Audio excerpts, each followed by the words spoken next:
Bismillahirrahmanirrahim. Today, the lecture will focus on limits and differentiation. Basically, it is part of calculus. We divide maths in certain areas, and today's lecture will focus on calculus. Calculus is again divided into two basic areas. One is differential calculus, other is integral calculus. So our discussion today will be focused on differential calculus. What we will discuss in this unit is actually the limits. We will have an idea what are the slopes and how will we measure a change in a function, and then we will be specifically be discussing about the derivatives. सबसे पहले हम देखते हैं limit को. Sometimes we wish to determine the behavior of a function y is equal to fx as the independent variable x approaches some particular value, say a. For example, it may be interesting to know limiting saturation level of sales as advertising efforts are increased. The formal definition of limit may look little abstract, therefore the notion of limit of a function is easier to understand in an intrinsic sense. देखिए यहाँ पे एक function दिया गया है. Limit नाम से वाज़ेह है कि आप वेरिएबल को एक लिमिट असाइन कर रहे हैं. अगर फंक्शन के अंदर वेरिएबल को कोई लिमिट असाइन कर दी जाए तो ऑफ कोर्स उसको हम लिमिट बोलेंगे और उसकी बेसिस पे किसी भी फंक्शन को सॉल्व किया जा सकता है. अब लिमिट को जो लिखने का तरीका है, अगर हम मेरे कर्सर पे देखेंगे, इस तरह से फंक्शन को लिखा जाता है कि जिस तरह normal function F x is equal to X minus one लिखा हुआ है, इससे पहले लिमिट लिख के और जो लिमिट है वेरिएबल की एक्स, एक एरो होता है, इसको हम बोलते हैं टेंड्स टू, और जो भी उसकी लिमिट है, इस केस में उसकी लिमिट ए है, ए इज अ कांस्टेंट. मैथमेटिक्स में ए बी सी जनरली जो है आपको कांस्टेंट को रिप्रेजेंट करने के लिए शो किए जाते हैं, और X Y Z V U ये सारे वेरिएबल्स को रिप्रेजेंट करने के लिए सिंबल्स यूज होते हैं. तो अगर तो फंक्शन से पहले लिमिट दी गई है तो हम उसको रीड करेंगे लिमिट एक्स टेंड्स टू ए, और ये वेरिएबल के बाद एक एरो होगा जो लिमिट को शो करेगा. यहां पे एक एग्जांपल दी गई है F x is equal to two X plus 5, यानी कि फंक्शन एक दिया गया है कि ये जो फंक्शन है ये एक्चुअली 2x प्लस 5 है. अगर x टेंड्स टू 0 हो जाए, यानी कि सिंपली आप लिमिट को ऐसे अंडरस्टैंड कर लें कि जो लिमिट होगी हमने वेरिएबल को वो लिमिट असाइन कर देनी है. अगर x टेंड्स टू 0 यानी x की जो लिमिट है वो 0 है, यानी कि x की वैल्यू में यहाँ पे 0 पुट कर दूं तो मेरे जो फंक्शन है उसकी वैल्यू हो जाएगी 5. और इसी तरह जो भी वेरिएबल की लिमिट होगी उसकी बेसिस पे फंक्शन की वैल्यू चेंज होती रहेगी. यहाँ पे एक टेबुलर फॉर्म में रिप्रेजेंटेशन दी गई है कि x की वैल्यू अगर 2 हो तो इस फंक्शन में 2 इंटू एक्स यानी 2 इंटू 2 इज 4 प्लस 5 इज 9. तो ये मल्टीपल x की लिमिट की बेसिस पे y की वैल्यू दी गई है इन अ फंक्शन. यहाँ पे ऊपर एक एग्जांपल दी गई थी कि बेसिकली लिमिट पुट करने का ऑब्जेक्टिव क्या होता है. We have to look into it like a student of business administration. Basically इसका ब्रॉडर यूटिलिटी है in the field of science, but जो हमारी फील्ड में इसका ऑब्जेक्टिव है हम सिर्फ उतना डिस्कस करेंगे. एट टाइम्स हम वेरिएबल को एक लिमिट असाइन कर देते हैं, जैसे इस एग्जाम्पल में लिखा हुआ है. एग्जाम्पल में ये लिखा हुआ है कि अगर जो सेल्स है वो एडवर्टाइजिंग पे डिपेंड कर रही है, यानी कि एक फर्म है उसकी टोटल सेल्स इस बात पे डिपेंड करती है कि उसकी एडवर्टाइजिंग की कॉस्ट क्या है. तो अगर एडवर्टाइजिंग की कॉस्ट लिमिट कर दी जाए, मतलब आपको एक वैल्यू पता है, फॉर एग्जांपल इस पीरियड में हमने डिसाइड किया है कि हम अपनी एडवर्टाइजिंग की कॉस्ट 0 रखेंगे, तो अगर एडवर्टाइजिंग की कॉस्ट 0 होगी तो इस वैल्यू को पुट करके हम निकाल सकते हैं कि एडवर्टाइजिंग अगर नहीं एग्जिस्ट करेगी तो फिर आपकी सेल्स कितनी होंगी, और इसी तरह एडवर्टाइजिंग को कोई वैल्यू भी असाइन की जा सकती है बजट की बेसिस पे। तो ये बेसिकली एप्लीकेशन है लिमिट की जो मैनेजमेंट साइंसेस के अंदर इस्तेमाल होती है। लिमिट, अगर आपने अब तक का कंसेप्ट अंडरस्टैंड कर लिया है तो लिमिट एक इजी टॉपिक है, अनलेस के आपका फंक्शन इनडिटर्मिनेबल ना हो जाए। इनडिटर्मिनेबल क्यों हो सकता है इसके बारे में हम आगे बात करेंगे। अब लिमिट्स के कुछ जनरल प्रॉपर्टीज को हम डिस्कस कर लेते हैं। पहली प्रॉपर्टी लिमिट की ये है कि अगर लिमिट एक अगर फंक्शन एक कांस्टेंट है या रियल नंबर है तो लिमिट कोई भी असाइन कर दी जाए फंक्शन वो रियल नंबर ही रहेगा। फॉर एग्जाम्पल यहाँ पे एक फंक्शन होता है F x is equal to 5, तो अगर x की वैल्यू 6, 2, 1, 5 जो मर्जी असाइन कर दूं, अगर फंक्शन का की वैल्यू एक कांस्टेंट है तो वो हमेशा वो ही रहेगी और चेंज नहीं होगी। सेकंड जो इसकी प्रॉपर्टी है, limit constant of a function is equal to constant limit of a function. अगर फंक्शन से पहले कोई कांस्टेंट आ रहा है तो ये बिल्कुल ऐसे है जैसे कांस्टेंट को मैं लिमिट से पहले ले जाऊं और फंक्शन पे कांस्टेंट की लिमिट लगा दूं। एग्जाम्पल यहाँ पे ज्यूम करते हैं कि x की जो वैल्यू है इस फंक्शन में वो इस केस में 2 है, तो अगर तो मैं पहले लिमिट लगा के 2 से मल्टीप्लाई कर लूं या 2 को बाहर लेके जाके उसके बाद लिमिट अप्लाई कर दूं, अल्टीमेटली आंसर मेरा एक ही होगा। तो इसमें यह बताया जा रहा है कि अगर ऐसा फंक्शन है जिसमें वेरिएबल से पहले कांस्टेंट है, जैसे कि x से पहले 2 एक कांस्टेंट मल्टीप्लाई हो रहा है, तो ये बिल्कुल ऐसे है जैसे कांस्टेंट के साथ limit of f x multiply हो रही है। और आगे हम इस पे अगर एग्जाम्पल होगी तो उसे देख लेंगे। तीसरा लिमिट का की प्रॉपर्टी ये है कि अगर दो फंक्शन आपस में ऐड हो रहे हैं और उसकी एक लिमिट असाइन कर दी गई है, तो ये बिल्कुल ऐसे है जैसे फर्स्ट फंक्शन को लिमिट असाइन कर दी जाए और उसमें सेकंड फंक्शन ऐड हो जाए और उसको भी वही लिमिट असाइन कर दी जाए। चौथी प्रॉपर्टी लिमिट्स की ये है कि अगर दो वेरिएबल्स या दो फंक्शंस आपस में मल्टीप्लाई हो रहे हैं और इस पूरे को एक मैं लिमिट असाइन कर दूं, तो इसका मतलब बिल्कुल ये है कि फर्स्ट फंक्शन को एक लिमिट असाइन कर दी जाए सेपरेटली और सेकंड फंक्शन को लिमिट असाइन कर दी जाए सेपरेटली और उन दोनों को मल्टीप्लाई कर दिया जाए। तो this is always equal to limit if applied to the product of both functions. और इसी तरह ये जो हमने बात की अभी तक, देखें रूल्स बड़े क्लियर हैं कि कोई दो फंक्शंस अगर आपस में ऐड हो रहे हैं और उन पे लिमिट अप्लाई कर दी जाए तो ये बिल्कुल ऐसे है दोनों फंक्शंस पे अलग अलग लिमिट अप्लाई की जाए और उन दोनों को प्लस कर लिया जाए। या दो फंक्शंस अगर आपस में सब्ट्रैक्ट हो रहे हैं तो ये बिल्कुल और उन पे लिमिट अप्लाई कर दी जाए, ये बिल्कुल ऐसे है जैसे दोनों फंक्शंस पे अलग से लिमिट अप्लाई की जाए और फिर उनको माइनस किया जाए।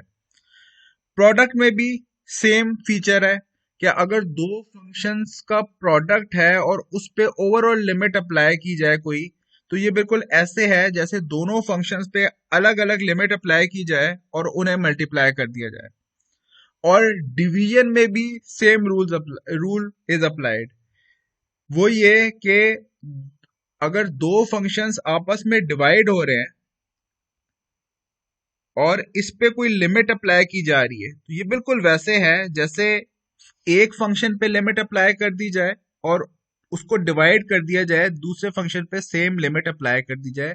यहाँ पे ये याद रखिएगा कि वो लिमिट अगर डिवीजन है तो वो लिमिट 0 नहीं हो सकती, और उसकी वजह यह है कि कोई भी फंक्शन अगर 0 से डिवाइड होता है तो उसकी वैल्यू इनडिटर्मिनेबल हो जाती है, तो वो डिटर्मिन नहीं हो सकता। इसीलिए यहाँ पे जीरो नहीं हो सकती। किसी भी चीज को जीरो से डिवाइड करें तो आंसर इन्फिनिटी आ जाता है, विच मीन्स के फर्दर सॉल्यूशन पॉसिबल नहीं है। अब ये कुछ एग्जाम्पल दी गई हैं कि अगर आपको कहा जाए एक्स स्क्वायर प्लस वन एक फंक्शन है, तो हमने कहा कि ये बिल्कुल ऐसे है जैसे एक्स स्क्वायर पे अलग से एक लिमिट अप्लाई कर दी जाए और वन पे एक अलग से लिमिट अप्लाई कर दी जाए, और लिमिट क्या अप्लाई हुई है कि एक्स टेंड्स टू 3। हमने पहला रूल ये देखा कि अगर फंक्शन एक कांस्टेंट है या रियल नंबर है तो उस फंक्शन की वैल्यू वही रियल नंबर आ जाएगी। तो यहाँ पे अगर वन पे लिमिट एक्स की 3 भी अप्लाई की जाए, क्योंकि ये वेरिएबल नहीं है, कांस्टेंट है, तो इसकी वैल्यू वही नंबर आ जाएगी, यानी कि इसकी वैल्यू आ गई 1। इसी तरह एक्स स्क्वायर पे जब लिमिट अप्लाई की जाएगी एक्स की 3, तो हम एक्स की जगह 3 पुट कर देंगे और उसको, जरी बात है स्क्वायर साइन है एक्स के ऊपर, तो उसको सॉल्व करेंगे। 3 square plus 1 is equal to 10। This is how we will solve a function when a limit is applied to it. Similarly, अगर 2x माइनस वन का square root divided by 3x plus 5 हो और उस पर 1 की limit apply कर दी जाए, तो हमें सिंपली क्या करना है कि अपर जो इसका न्यूमरेटर है उस पे अलग से लिमिट अप्लाई कर देनी है और डिनोमिनेटर पे अलग से लिमिट अप्लाई कर देनी है। और ये भी हमारी क्वेश्चन की जो प्रॉपर्टी थी, जो लास्ट प्रॉपर्टी हमने डिस्कस की, कि अगर कोई फंक्शन दूसरी फंक्शन से डिवाइड हो रहा है और उस पे कोई लिमिट अप्लाई हो रही है, तो ये बिल्कुल ऐसा है कि एक फंक्शन पे लिमिट अप्लाई हो रही है सेम, और वो डिवाइड हो रहा है दूसरे फंक्शन पे अलग से लिमिट अप्लाई हो रही है और उसके बाद उसको डिवाइड कर दिया जा रहा है। तो हम सबसे पहले इसके अंदर लिमिट अप्लाई करेंगे 2x माइनस वन, और इस पे लिमिट अप्लाई कर दे, 1 पे लिमिट अप्लाई करेंगे तो वैल्यू 1 ही आएगी। 2x पे जब लिमिट अप्लाई करेंगे तो वैल्यू 2 आ जाएगी। 2 माइनस वन इज 1। इसी तरह 3x पे जब लिमिट अप्लाई करेंगे तो 3 इंटू वन इज 1, और 5 पे जब फंक्शन लिमिट अप्लाई करेंगे तो वही रियल नंबर वापस आ जाता है। इसका मतलब answer will be 5। 3 plus 5 is equal to 8, और ऊपर हमारे पास आंसर आ जाएगा 1। 1 का स्क्वायर रूट ओपन कर लें आप, तो 1 का स्क्वायर रूट भी 1 ही होता है, तो 1 divided by 8 would be the answer.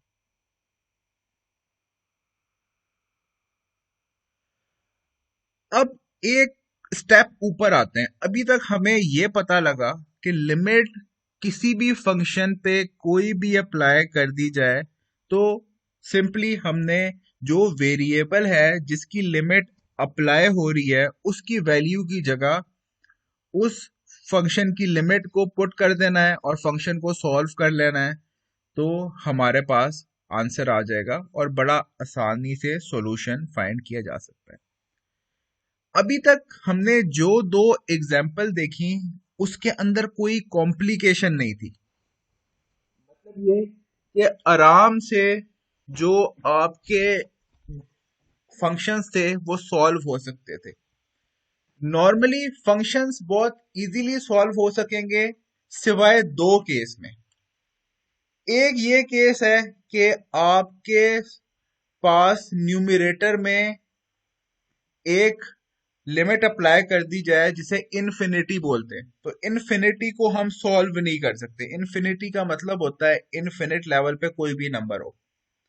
दूसरा प्रॉब्लम ये आ सकता है कि आपके पास एक ऐसी लिमिट अप्लाई हो जाए कि आपके पास डिनोमिनेटर में, यानी कि अगर कोई फ्रैक्शन है तो उसके नीचे वाली साइड पे, जो डिवीजन की नीचे वाली साइड है, इस केस में x square minus 225 is the denominator, वहां पे जीरो आ जाए। अब प्रॉब्लम यह है कि जीरो किसी भी वेरिएबल से या किसी भी नंबर से जब डिवाइड होता है तो उसका आंसर इन्फिनिटी होता है, यानी कि कोई आंसर हम जज नहीं कर पा रहे।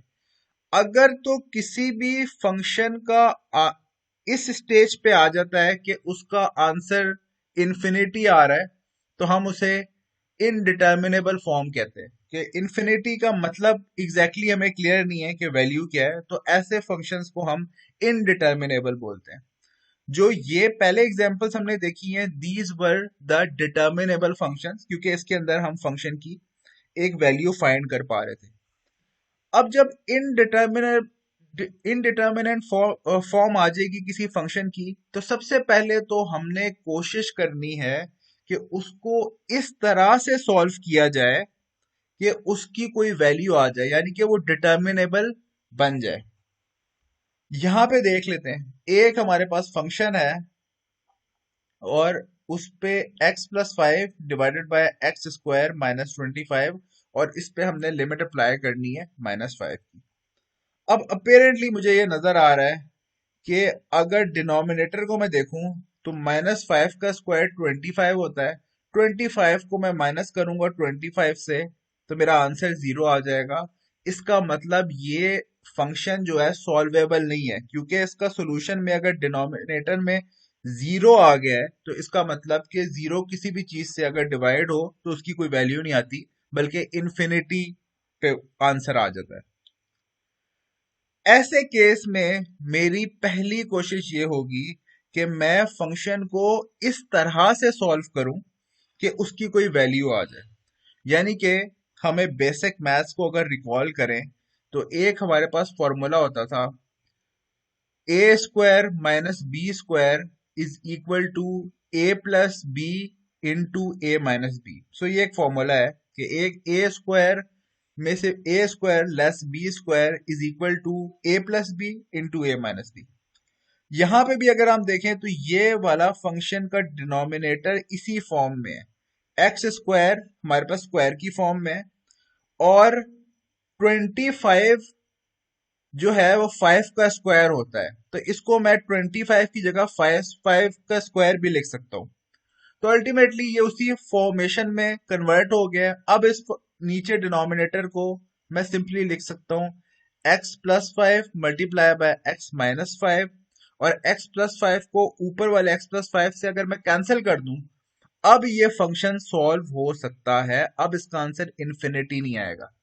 तो अगर कोई फंक्शन इनडिटर्मिनेबल है, तो उसको सबसे पहले मैं ऐसी फॉर्म में कन्वर्ट करूंगा कि वो सॉल्व हो सके। अब हम इसकी सॉल्यूशन चेक कर लेते हैं। जैसा मैंने आपसे कहा कि हमने इस पे वो फॉर्मूला अप्लाई किया कि a² - b² is equal to a+b multiply by a-b। यानी कि सबसे पहले मैंने इसको x² -25 की जगह कन्वर्ट किया x² -5²। उसके बाद इसको फैक्टराइज किया उसी फॉर्मूले से। अब मैंने इसको कन्वर्ट करके लिख लिया, वही फॉर्मूला है। इसको आप अगर सॉल्व भी करेंगे मैथमेटिकली तो आंसर यही आएगा। तो अब मैंने इसको जब सॉल्व करके लिख लिया, x+5 is divided by x-5 और x+5, तो सिंपली x+5 के साथ कैंसिल हो जाएगा। अब मैं इस पे लिमिट अप्लाई करूंगा, तो मेरा आंसर आएगा 1 डिवाइडेड बाय -10, जिसका मतलब आंसर इज नॉट इन्फिनिटी, यानी कि इसको मैं एक डिटर्मिनेबल फॉर्म में कन्वर्ट कर चुका हूं।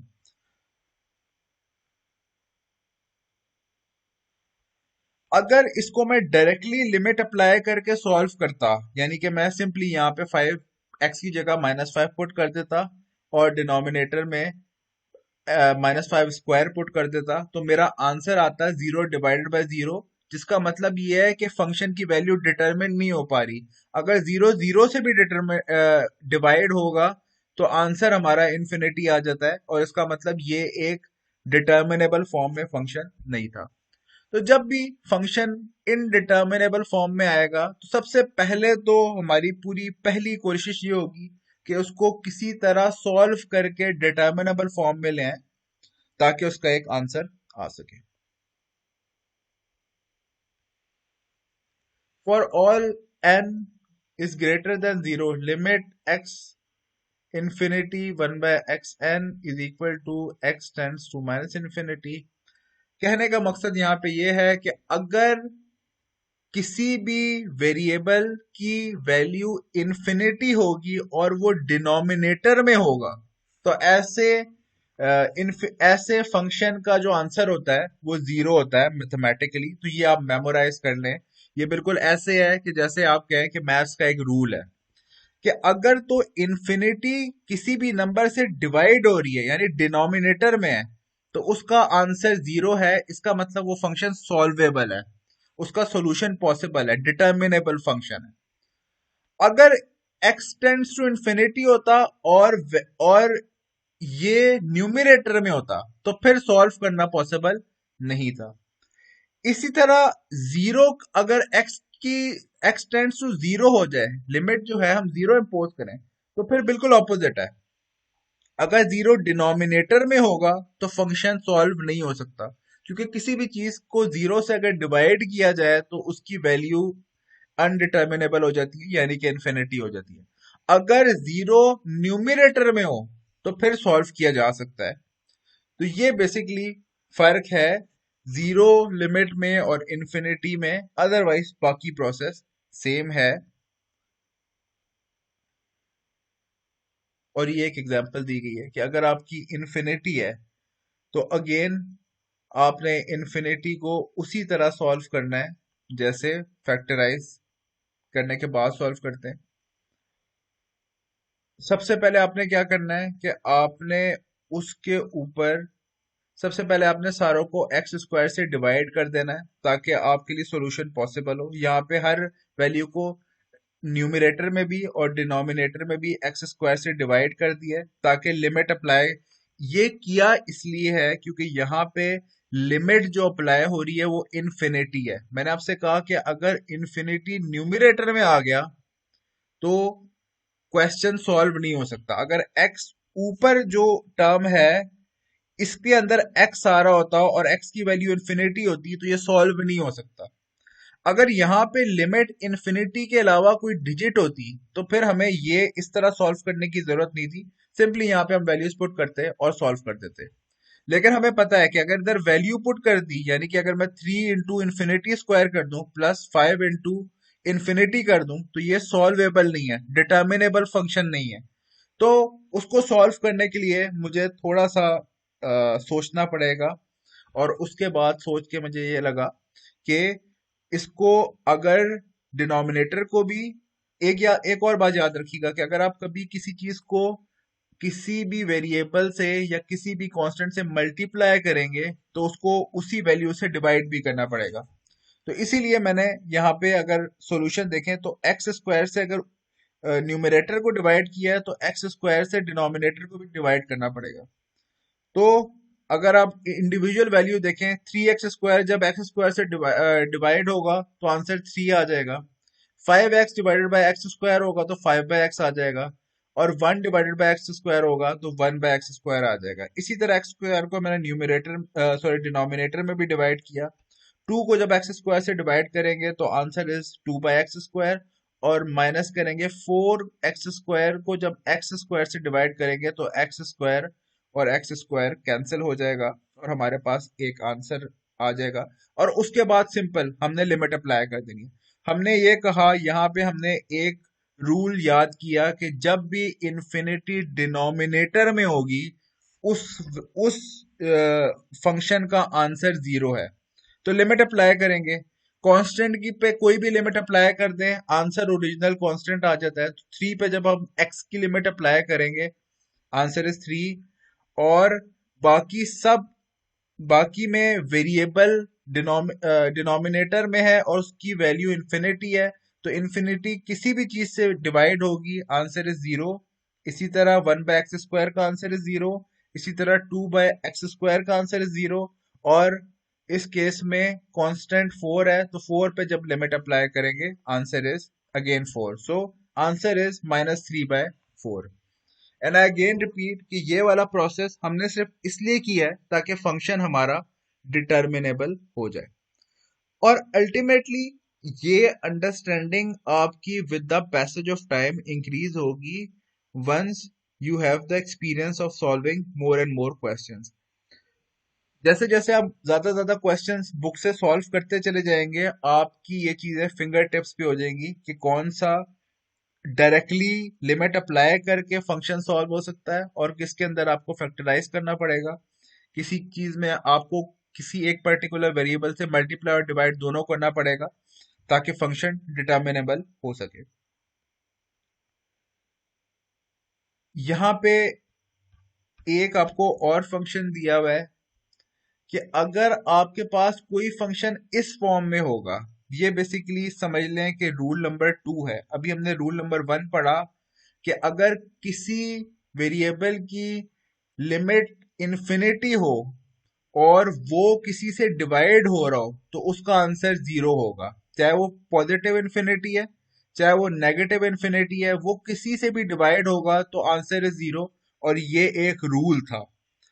इसी तरह अगर एक और रूल हम डिवाइड कर लेते हैं, अगर n की वैल्यू इन्फिनिटी है, अगर यहाँ पे एक फंक्शन की वैल्यू इन्फिनिटी है और फंक्शन इस फॉर्म में है, यानी 1+1/n raise to power n, ये समझ लें कि एक रूल है और ये इस फॉर्म में आपको जब भी कोई फंक्शन मिलेगा तो उसकी वैल्यू होगी ई मैथमेटिक्स में एक्सपोनेंशियल वेरिएबल होता है और इसकी जो वैल्यू होती है वो 2.718 होती है। अगर कोई फंक्शन भी इस फॉर्म में होगा, ये फंक्शन आपको मेमोराइज करना है कि 1+1/n raise to power n और x की लिमिट इंफिनिटी होना लाजमी है। अगर इस केस में x की कोई और लिमिट होती तो इसका मतलब ये नहीं है कि इस फंक्शन की वैल्यू e होगी। इस फंक्शन की वैल्यू e सिर्फ तब होगी अगर मैथमेटिकल लिमिट जो है x की इंफिनिटी है। एक और बात याद रखिएगा, यहाँ पे n जो भी वेरिएबल है उसकी इंफिनिटी होनी चाहिए। इस केस में यहाँ पे n की वैल्यू इंफिनिटी होगी। एक और बात याद रखिएगा, यहाँ पे 1/n लिखा हुआ है, लेकिन जब आप इस रूल को अप्लाई करेंगे इसका ये मतलब नहीं है कि 1/n ही हो। ये कोई भी वेरिएबल, ये कह लें कि ये कोई भी फंक्शन हो सकता है और इसका रेसिप्रोकल इसकी पावर होनी चाहिए। यानी कि अगर यहाँ पे 1/x होता तो पावर x होगी, अगर यहाँ पे 2/x होता तो यहाँ पे पावर x/2 होनी चाहिए। तो जो भी 1+ फंक्शन है उसकी पावर उसका रेसिप्रोकल होना चाहिए और उस पे लिमिट इन्फिनिटी होनी चाहिए, तो आंसर इज ई। आगे हमारे पास एग्जांपल दी हुई है और इसको हम रीड भी कर लेते हैं और सॉल्व भी कर लेते हैं। इस एग्जाम्पल को सॉल्व करने के लिए दो चीजें जरूरत हैं। एक, इसको आप गौर से पढ़ लें, और दूसरा, अगर आपने पहले फाइनेंशियल मैनेजमेंट का सब्जेक्ट पढ़ा हुआ है तो बेसिकली ये कंपाउंडिंग से रिलेटेड न्यूमेरिकल है और मैथमेटिकली भी हम इसको समझ सकते हैं। लेकिन अगर आपने कंपाउंडिंग पहले पढ़ी हुई है तो आपके लिए इजी हो जाएगा इसको समझना। Let a sum of rupees P be initially lent at the rate of R rupee per annum to be compounded annually. यहाँ पे कहा यह जा रहा है कि कुछ पैसे हैं जिनको हम P से रिप्रेजेंट कर रहे हैं, यानी कि हम वेरिएबल, अभी हम पैसों की क्वांटिटी मुख्तस नहीं कर रहे बल्कि एक वेरिएबल डिटरमिन कर रहे हैं। अगर कुछ पैसे कुछ इंटरेस्ट रेट पे इन्वेस्ट हो जाएं जो कि पर एनम का इंटरेस्ट रेट है क्योंकि कंपाउंडेड एनुअली है, तो then the compound value of money at the end of an year is given by, तो हर पीरियड के एंड पे जो वैल्यू होगी वो क्या होगी, प्रिंसिपल अमाउंट यानी कि जो पैसे आपने, और 1+ interest rate raise to power N, और एन यहाँ पे नंबर ऑफ ईयर्स है। मैथमेटिकली आप इस फंक्शन को कन्वर्ट करें तो लॉजिक सी बात है, अगर मेरे पास 100 रुपए है और इंटरेस्ट रेट 10% है तो मैं कह सकता हूँ कि 100 इंटू 1+0.1, और अगर 1 साल है तो पावर 1 हो जाएगी, 2 साल है तो पावर 2 हो जाएगी, जिसको हम कंपाउंडिंग का फॉर्मूला कहते हैं। तो सिंपली हमने इस ऊपर वाले डेटा को फंक्शन में जब ट्रांसलेट किया तो हमारे पास आया a इज इक्वल टू, ए हमारी एनुअल वैल्यू या अमाउंट कह लें, P हमारे पास प्रिंसिपल जो मेरे इनिशियल इन्वेस्ट हुए में, R is the interest rate, N is the number of years. अब यहाँ पे कंपाउंडिंग हो रही है एनुअली। कंपाउंडिंग किसे कहते हैं कि आप ये कह लें कि आपको इंटरेस्ट जो मिलता है वो कितने पीरियड बाद मिलते हैं। कंपाउंडिंग का मतलब होता है कि मल्टीप्लायर इफेक्ट कब आता है, कि अगर मैं 100 रुपए किसी बैंक में जमा करा रहा हूँ और मुझे हर साल 10% यानी कि 10 रुपए देते हैं, तो वो उनका कंपाउंडिंग का मैकेनिज्म क्या है। एनुअली का मतलब ये है वो हर साल मेरे अकाउंट में इंटरेस्ट का ट्रांसफर करते हैं। अगर मुझे 6 मंथ्स में ट्रांसफर करते होते तो एक साल का रिटर्न अगर 10 रुपए था तो हर 6 महीने में 5 रुपए ट्रांसफर कर देते। ऑफ कोर्स इस पे इफेक्ट एक्सपोनेंशियल होगा। रीजन क्या है कि जो है जो प्रिंसिपल वैल्यू होगी वो इंक्रीज हो जाएगी और अल्टीमेटली इंटरेस्ट भी हायर अमाउंट पे मिलेगा। अब नेक्स्ट स्टेप में वो एक और स्टेप ऊपर जा रहा है। वो ये कह रहा है कि अगर इंटरेस्ट, अभी हमने बात की कि कंपाउंडिंग एनुअली हो रही है और ये रेट ऑफ इंटरेस्ट एनुअल है, अगर आपको एक से ज्यादा बार साल में इंटरेस्ट मिल रहा हो तो ये फॉर्मूला मॉडिफाई हो जाता है। फॉर्मूला में मॉडिफाई क्या होता है कि आपने नंबर ऑफ कंपाउंडिंग को इंटरेस्ट रेट से डिवाइड कर देना है और एन से ऊपर पावर में मल्टीप्लाई कर देना है। और ये बड़ा लॉजिकली जस्टिफाइड है। कैसे? अगर साल का इंटरेस्ट 10% है तो जाहिर बात है 6 महीने का इंटरेस्ट क्या होगा, डिवाइडेड बाय 2 कर देंगे। क्यों? क्योंकि अब आपको हर 6 महीने में साल का तो इंटरेस्ट नहीं देंगे, इंटरेस्ट तो 6 महीने का मिलेगा। तो जितनी भी नंबर ऑफ कंपाउंडिंग है वो डिवाइड हो जाएंगी। और अब साल में कितनी बार मिलेगा, कितनी बार कंपाउंडिंग होगी, एन इंटू एम, 1 × 2। एक साल है और साल में 2 बार इंटरेस्ट मिलके कंपाउंड हो रहा है तो पावर को भी मैं मल्टीप्लाई करूंगा। इसी तरह अगर ये क्वार्टरली होता तो मेरे पास m की वैल्यू 4 होती। अगर सेमी एनुअली होता तो m की वैल्यू 2 होती। अगर मंथली होता तो m की वैल्यू 12 होती। खैर यहाँ पे फाइनेंस समझना हमारा मकसद नहीं है, सिर्फ मैं इस फॉर्मूले को रिप्रेजेंट करना चाह रहा था। अब अगर कंपाउंडिंग इतनी ज्यादा बार होने लगे कि आप इसे इन्फिनिटी कह दें तो ये फंक्शन कैसे सॉल्व होगा, हम उसकी बात करें। हमने कहा कि m इज बेसिकली कंपाउंडिंग की लिमिट है। कंपाउंड फाइनेंस के अंदर जब हम पढ़ते हैं तो वो साल में 1 बार हो सकता है, साल में 2 बार हो सकता है, साल में 4 बार हो सकता है यानी क्वार्टरली हो सकता है, और मंथली हो सकता है या डेली हो सकता है। लेकिन वो कह रहा है कि अगर ऐसा केस आ जाए कि कंपाउंडिंग इतनी फ्रीक्वेंटली होने लगे कि काउंट भी नहीं कर सकते कि हर मिनट बाद कंपाउंड कर रहे हैं वो इंटरेस्ट को, तो इसका मतलब मैं इसको इन्फिनिटी कह सकता हूँ। अगर तो इन्फिनिटी की बेसिस पे मुझे सॉल्व करना हुआ तो मुझे ये वाला फॉर्मूला अप्लाई करना पड़ेगा। यहाँ पे मैंने आपसे कहा था जो भी फंक्शन होगा, अच्छा अब मुझे पहले तो उसको ट्रांसफॉर्म करना पड़ेगा। यहाँ पे क्या है, r/m। अगर मैंने क्या, फंक्शन हमारा क्या है कि 1+1 डिवाइडेड बाय फंक्शन हो और उसका रेसिप्रोकल पावर में हो। यानी कि अगर ये r/m है तो पावर में अगर m/r होता तो मैं इसको इस फॉर्मूले से सॉल्व कर सकता था। तो मैंने क्या किया, यहाँ पे मैंने r से इसको डिवाइड भी कर दिया पावर को और r से मल्टीप्लाई भी कर दिया, तो मेरे पास m/r आ गया और n मल्टीप्लाई बाय r ऊपर आ गया। अब ये बिल्कुल उस फॉर्म में है जिस फॉर्म में ये फंक्शन है, कि जो आपके पास 1 के बाद वेरिएबल है रेसिप्रोकल की फॉर्म में, वो उसी उसका ऑपोजिट, उसका रेसिप्रोकल पावर है।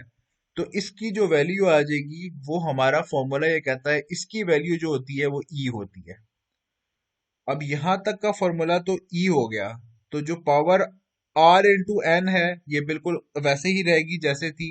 इसलिए आप सॉल्यूशन देख लें, e की पावर r इंटू एन आ गई और p एज इट इज रह गया। तो इसको हमने जब सॉल्व किया तो it a is equal to p into e raise to power r n।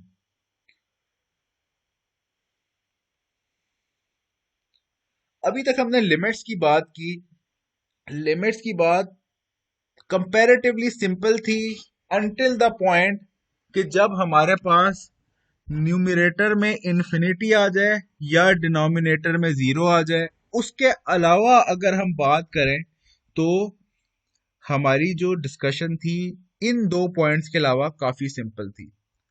उसके बाद इन्फिनिटी जब आ जाए तो उसके भी फर्दर काफी सारे रूल्स होते हैं। हमने सिर्फ एक रूल देखा, हमने रूल ये देखा कि अगर फंक्शन की को की लिमिट इन्फिनिटी है, तो अगर फंक्शन इस फॉर्म में है 1 plus I raise to power N into raise to power N, तो उसकी वैल्यू ई होती है। अब आपने हमेशा अगर ऐसा कोई फंक्शन आएगा तो उसको ट्रांसफॉर्म जरूर करना पड़ेगा।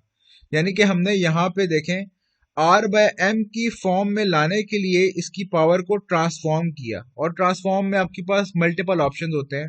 आप कोई भी वेरिएबल या कांस्टेंट प्लस कर लें और माइनस भी कर लें, डिपेंडिंग कि आपको किस फॉर्म में चाहिए। आप उसको मल्टीप्लाई और डिवाइड कर लें, यानी कि जब आप प्लस करेंगे तो माइनस भी करना पड़ेगा, और जब मल्टीप्लाई करेंगे तो डिवाइड भी करना पड़ेगा। और इसी तरह आपको यूजिंग योर ब्रेन आइडेंटिफाई करना है कि सॉल्यूशन किस तरह का हो सकता है। इससे ज्यादा इस एक ही रूल को आपने मेमोराइज करना है, क्योंकि इन्फिनिटी के केस में हम इससे ज्यादा डिस्कशन नहीं करेंगे। ये एक रूल है जो हम कह लें कि फिलहाल आपके कोर्स का पार्ट है। इसके बाद हम लिमिट से आगे नेक्स्ट टॉपिक पे निकलते हैं। डिफरेंशिएशन यानी कि डेरिवेटिव्स तक जाने के लिए हमें अब नेक्स्ट स्टेप हमारा आ रहा है स्लोप को मेजर करना। Differentiation is all about measuring change in a linear function। अब हम चेंज को मेजर करना चाह रहे हैं। किसी भी फंक्शन में चेंज जो होता है वो एक्चुअली उस फंक्शन को अगर ग्राफिकली प्लॉट कर दिया जाए तो उसकी जो स्लोप होती है उसको हम चेंज बोलते हैं। यहाँ पे आप देख सकते हैं, अगर दो वेरिएबल के दरमियान जो भी रिलेशनशिप है, अगर फंक्शन कोई भी है a प्लस बी एक्स, उस फंक्शन को आप ग्राफिकली प्लॉट कर दें, y मतलब x की किसी भी वैल्यू पे y की उस पॉइंट की वैल्यू लें और उसको ग्राफिकली प्लॉट कर दें, तो अगर उस लाइन का स्लोप कैलकुलेट कर लिया जाए तो उसको हम चेंज बोल सकते हैं। अगर मैं ये जानना चाह रहा हूं कि एडवर्टाइजमेंट की वैल्यू में कितना चेंज होगा तो सेल्स में कितनी चेंज आएगी, तो मुझे क्या करना है, इन दोनों के फंक्शन का स्लोप फाइंड आउट कर लेना है, उसको हम चेंज बोलते हैं। अब चेंज दो तरीके से फाइंड आउट कर सकते हैं। एक मैंने जैसे आपसे कहा कि हमने स्लोप फाइंड आउट कर सकते हैं और एक तरीका ये है कि उसकी हम फर्स्ट डेरिवेटिव निकाल लें, तो that is also a measure of change. पहले हम डायरेक्ट स्लोप से फाइंड आउट करेंगे। स्लोप कैसे निकालेंगे, किसी भी दो पॉइंट को आप डिटरमिन कर लेंगे और उसकी वैल्यूज आपको क्वेश्चन में दी गई होगी अगर पेपर पॉइंट ऑफ व्यू से बात करें। फर्स्ट करें, ये एक पॉइंट है और ये एक पॉइंट है, इसको मैं y2 कह लेता हूं, इसको मैं y1 कह लेता हूं। इस पॉइंट पे जो भी y की वैल्यू है उसको मैं अदर पॉइंट पे जो y की वैल्यू उससे माइनस करूंगा, और इस पॉइंट पे जो भी x की वैल्यू है उसको मैं x की प्रीवियस वैल्यू से माइनस करूंगा और इन दोनों को डिवाइड करूंगा। इसको आप स्लोप कहते हैं। यानी कि अगर मैं कहता हूं कि दो पॉइंट्स हमारे पास थे, x जो फर्स्ट पॉइंट था उसमें x की वैल्यू 2 थी और y की वैल्यू 4 थी, और जो सेकंड पॉइंट था उसके अंदर y की वैल्यू सॉरी x की वैल्यू 4 थी और y की वैल्यू 16 थी। तो मुझे करना क्या है, चेंज इन y फाइंड करना है, यानी कि y की सेकंड वैल्यू में से फर्स्ट माइनस करनी है और x की सेकंड वैल्यू में से फर्स्ट माइनस करनी है, उसको आपस में डिवाइड कर देना है और स्लोप आ जाएगी। ये दो सारी वैल्यूज आपको क्वेश्चन में दी गई होंगी, आपको दो पॉइंट्स बताए गए होंगे, उस पे x और y की वैल्यूज दी गई होंगी। आपको इतना पता होना चाहिए कि बेसिकली y में जो चेंज आएगा उसको अगर x में चेंज से डिवाइड कर दें तो दैट इज आवर स्लोप। अब ये बात अगर आप इस फॉर्मूले को सिर्फ याद कर लें कि your slope is equal to change in y divided by change in x which is equal to y2 minus y1 divided by x2 minus x1। Change बोलते ही क्या होता है, दो पॉइंट के दरमियान जो डिफरेंस होता है उसी को हम चेंज बोलते हैं। तो y2 का मतलब ये है कि सेकंड पॉइंट पे जो y की वैल्यू है और जो y की वैल्यू फर्स्ट पॉइंट पे थी, तो इन दोनों के डिफरेंस को चेंज ही बोलते हैं। इसी तरह x की जो सेकंड पॉइंट पे वैल्यू है और x की जो फर्स्ट पॉइंट पे वैल्यू थी, इनके डिफरेंस को भी चेंज ही बोलते हैं। तो इन दोनों को जब आप डिवाइड करेंगे तो आपके पास स्लोप आ जाएगी।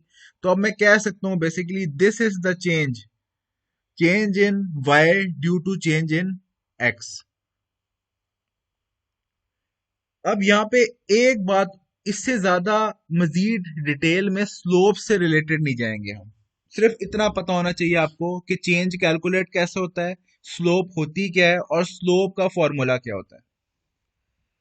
सिर्फ एक मजीद बात और याद रख लें कि अगर दो वेरिएबल्स के दरमियान रिलेशनशिप लीनियर है तो उसकी स्लोप हमेशा कांस्टेंट रहेगी। मतलब क्या है कि अगर ए हर वैल्यू हर पॉइंट पे जितना एक्स में चेंज आता है वो इक्वल चेंज वाई में कॉज करता है। यानी कि अगर ये लाइन स्ट्रेट लाइन होती, अगर सिंपल वर्ड्स में मैं कहूं, अगर इनकी रिलेशनशिप की लाइन स्ट्रेट है यानी कि लीनियर रिलेशनशिप है, तो किसी भी पॉइंट्स पे आप स्लोप कैलकुलेट करें एक ही स्लोप होगी, स्लोप की वैल्यू एक ही आएगी। अगर रिलेशनशिप नॉन लीनियर है यानी कि यहां आप देख रहे हैं कि इनके रिलेशनशिप में जो लाइन है वो कर्व हो रही है, अपवर्ड कर्व है, तो इसीलिए, और नजर भी आ रहा है स्लोप कैसे, आपको खुद पता है स्लोप किसे कहते हैं, तो आप यहां अंदाजा लगा सकते हैं कि दो पॉइंट के दरमियान जो स्लोप है यानी कि जो टेंजेंट क्रिएट हो रहा है वो डिफरेंट होगा। इन दो पॉइंट्स के दरमियान की जो स्लोप है वो डिफरेंट है, इन दो पॉइंट के दरमियान की जो स्लोप है वो डिफरेंट है। तो ऐसे केस में आप जब भी स्लोप कैलकुलेट करेंगे तो आपको ये भी बताना पड़ेगा कौन से दो पॉइंट्स के दरमियान स्लोप कैलकुलेट की गई है, जिस तरह हमें यहाँ पे कोऑर्डिनेट्स दिए हुए। अगर ये लीनियर रिलेशनशिप होता तो फिर ये बताने की जरूरत पड़नी भी नहीं थी, क्योंकि हर पॉइंट पे स्लोप सेम है। तो स्लोप से रिलेटेड हमने सिर्फ इतना ही सीखना था कि स्लोप होती क्या है। बेसिकली ये चेंज को मेजर करती है। स्लोप का फॉर्मूला क्या होता है, change in y over change in x, यानी कि वाई स्क्वायर में से y one minus, sorry y two में से वाई वन माइनस कर दूं, एक्स टू में से एक्स वन माइनस कर दूं, इन दोनों को डिवाइड कर दूं तो हमारी स्लोप आ जाएगी।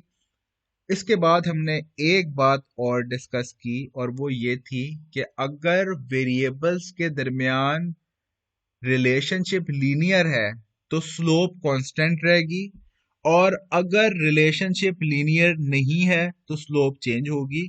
और ये बात भी लॉजिकली बड़ी जस्टिफाइड है। ये एक टेबल है जो हाइपोथेटिकल है, और सॉरी हाइपोथेटिकल, आप ये कह लें कि फंक्शन आपका क्या है कि y is equal to x square. अगर आपका ये फंक्शन है तो आपकी किसी भी x की वैल्यू पे वो y की वैल्यू बताता जा रहा है। अगर x की वैल्यू जीरो होगी तो y की वैल्यू भी जीरो होगी। अगर x की वैल्यू वन होगी तो वन का स्क्वायर वन होता है तो y की वैल्यू वन होगी। अगर x की वैल्यू टू होगी तो टू स्क्वायर फोर होता है, y की वैल्यू फोर होगी। इसी तरह x की वैल्यू अगर थ्री होगी तो y की वैल्यू नाइन होगी, क्योंकि three square is nine, and इसी तरह four and four square is 16। अब यहाँ पे आपको अगर आपको स्लोप फाइंड करनी हो दो पॉइंट्स के दरमियान, फॉर एग्जांपल ये सेकंड और फर्स्ट के दरमियान मुझे स्लोप फाइंड करनी हो, तो मैं टू माइनस वन बोलूंगा करूंगा, और इधर से फोर माइनस थ्री करूंगा, यानी three divided by one is three. ये चेंज आ गया। या सिंपली जिस तरह इस टेबल में हुआ है कि चेंज इन एक्स, आप एक और उसका कॉलम बना लें और चेंज इन वाई एक और कॉलम निकाल लें, तो हर कॉलम की जो स्लोप है वो कैसे निकलेगी, चेंज इन वाई को आप चेंज इन एक्स से डिवाइड कर दें। यानी फर्स्ट वैल्यू पे अगर मैं स्लोप कैलकुलेट करूं तो इस पॉइंट पे स्लोप इज वन, इस पॉइंट पे slope is three, three divided one is three, third point पे slope is five divided by one which is five. अब इसकी स्लोप से ही मैं ये अंदाजा लगा सकता हूं कि y is equal to x square is a non linear function. और वजह क्या है कि यहाँ पे जो भी स्लोप है वो हर पॉइंट पे स्लोप जो कैलकुलेट हो रही है वो डिफरेंट है। अगर ये function y is equal to two x होता तो इसकी स्लोप कांस्टेंट होती और मैं कह सकता था ये लीनियर फंक्शन है।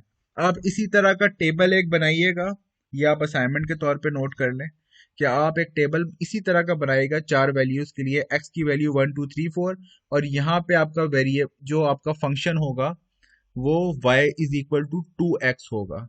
और आपने फिर x का चेंज कैलकुलेट करना है, हर y की वैल्यू कैलकुलेट करनी है, यानी x की वैल्यू वन होगी तो y की वैल्यू टू होगी, x की वैल्यू टू होगी तो y की वैल्यू फोर होगी, x की वैल्यू थ्री होगी तो y की वैल्यू सिक्स होगी। उसके बाद y का चेंज कैलकुलेट करना है, और change in y divided by change in x calculate करना है, यानी कि उस फंक्शन का स्लोप कैलकुलेट करना है।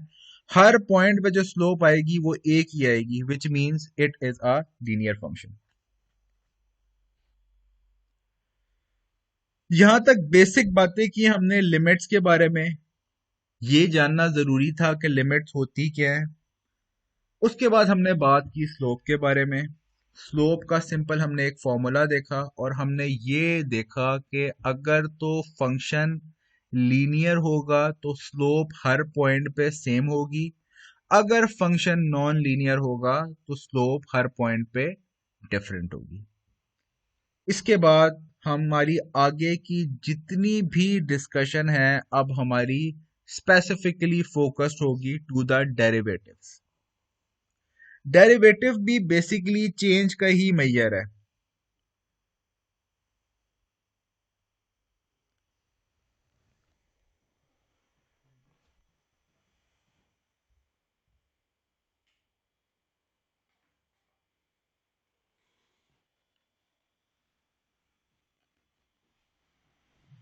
डेरिवेटिव की अगर हम बात करें तो डेरिवेटिव को डिनोट किया जाता है डिफरेंट तरीके से। तो या तो अगर एफ एक्स ओरिजिनल फंक्शन है तो इसके फर्स्ट डेरिवेटिव को हम एक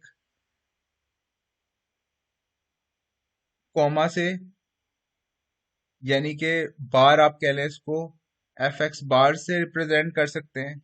या फंक्शन को अगर आपने y से रिप्रेजेंट किया हुआ है तो y बार से आप रिप्रेजेंट कर सकते हैं। इसी तरह अगर आप फर्स्ट डेरिवेटिव आपका dy बाई डी एक्स से भी रिप्रेजेंट हो सकता है। dy बाई डी एक्स का मतलब ये होता है y फंक्शन का derivative with respect to x। अगर इसका डेरिवेटिव आप किसी और वेरिएबल z के अकॉर्डिंगली लें तो आपका dy बाई डी जी हो जाएगा। अगर कोई u वेरिएबल से है वैल्यू में तो dy बाई डी यू हो जाएगा। तो उस फंक्शन में जिस वेरिएबल से रिलेशन में आपको डेरिवेटिव चाहिए हम कहेंगे derivative of a function with respect to that particular variable, that can be x y z u s t what.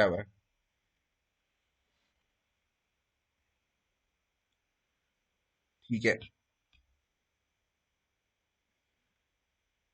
जैसा मैंने आपसे कहा कि इसको आप एफ एक्स के प्राइम से भी डिनोट कर सकते हैं, y के प्राइम से भी डिनोट कर सकते हैं। इस इन सारों का मतलब एक ही है कि ये किसी भी फंक्शन का फर्स्ट डेरिवेटिव है। फंक्शन को अगर आपने एफ एक्स लिखा हुआ था तो आप उसके डेरिवेटिव को एफ प्राइम एक्स लिख सकते हैं। अगर आपने फंक्शन को y लिखा हुआ था उसको आप y प्राइम कह सकते हैं, या आप dy बाई डी एक्स कह सकते हैं।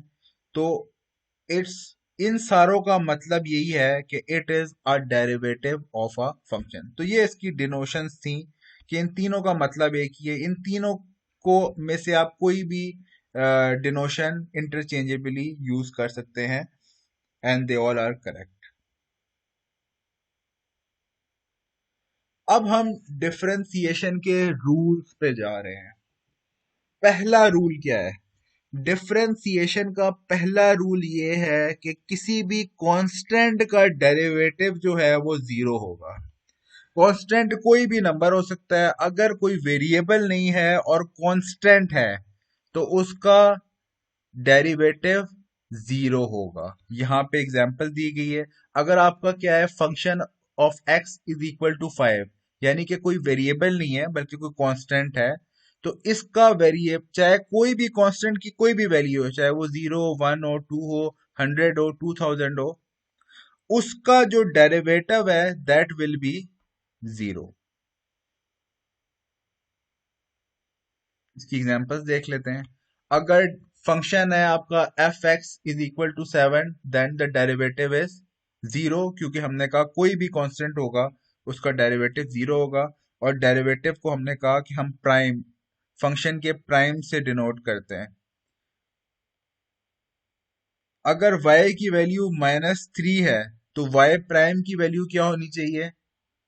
जीरो, क्योंकि हमने कहा कांस्टेंट का जब भी डेरिवेटिव निकालेंगे answer is zero. Second rule of derivative. पहला हमने रूल देखा डेरिवेटिव का कि किसी भी कांस्टेंट का जो डेरिवेटिव होगा वो जीरो होगा। तो अगर आपके पास कभी भी क्वेश्चन में डेरिवेटिव कांस्टेंट आ जाए, सिर्फ कांस्टेंट हो, उसके साथ कोई वेरिएबल मल्टीप्लाई ना हो रहा हो बल्कि सिर्फ कांस्टेंट हो, तो इसका रूल ऑफ थंब ये है कि इसका डेरिवेटिव इज जीरो।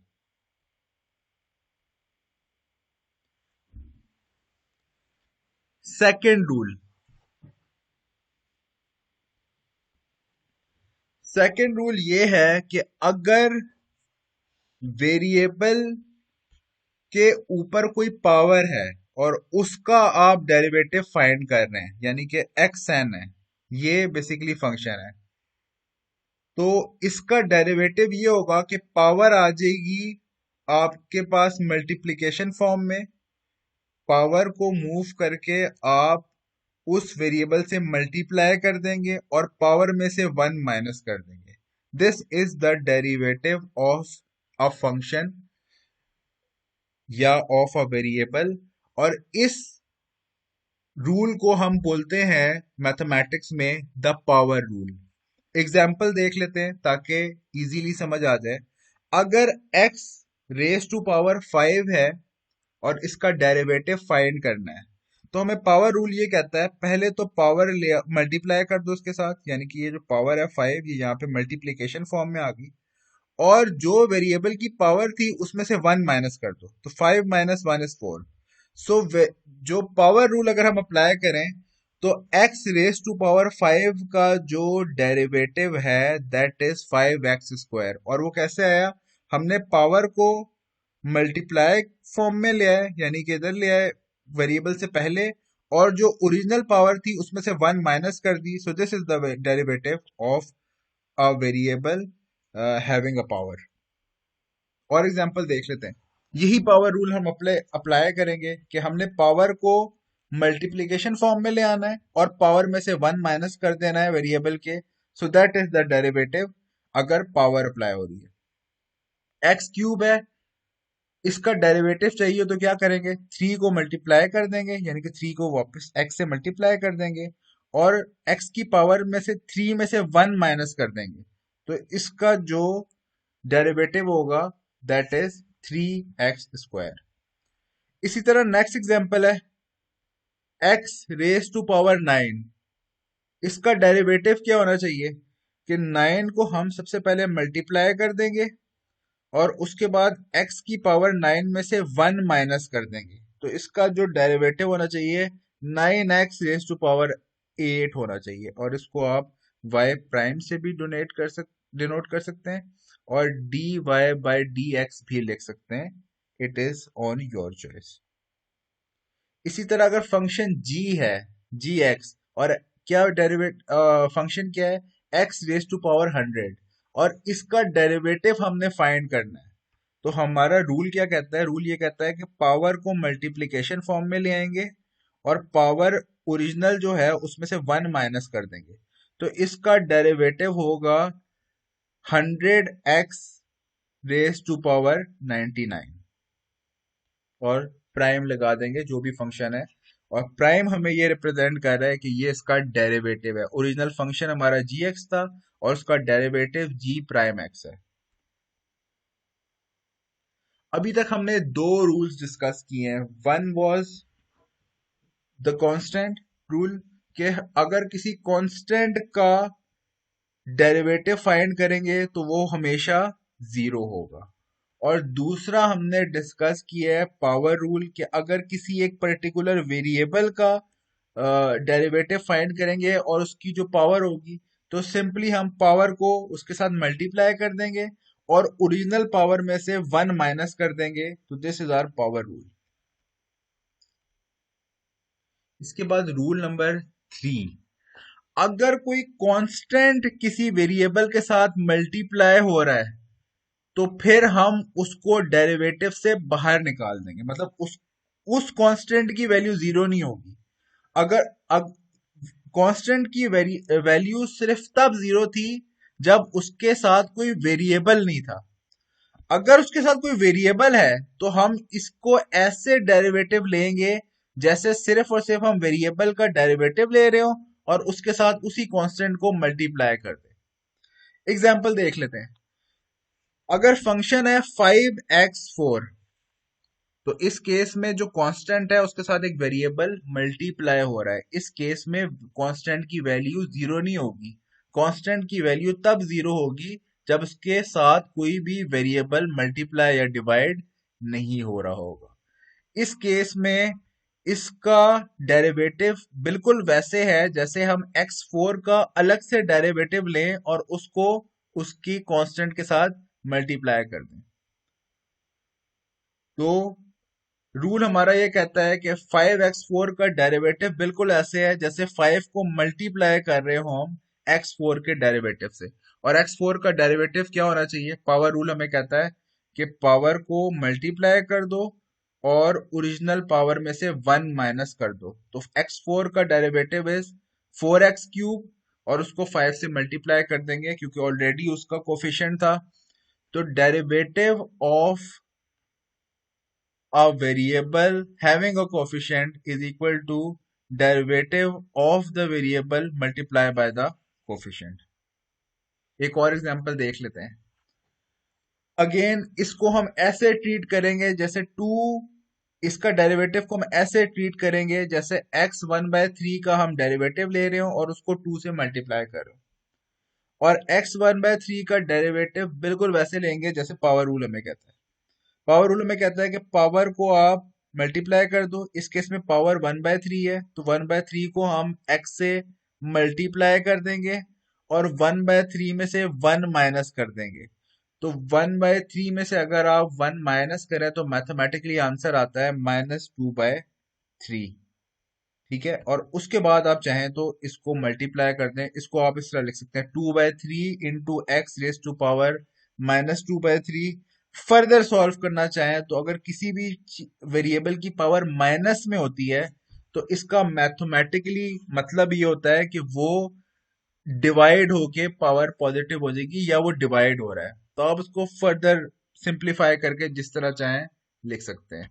और इस केस में हमने क्योंकि पावर माइनस में थी इसलिए हमने इसको डिनोमिनेटर में लिख के माइनस साइन खत्म कर दिया। अगर इसको मैं ऊपर वापस ले जाऊं तो इसका साइन माइनस हो जाएगा।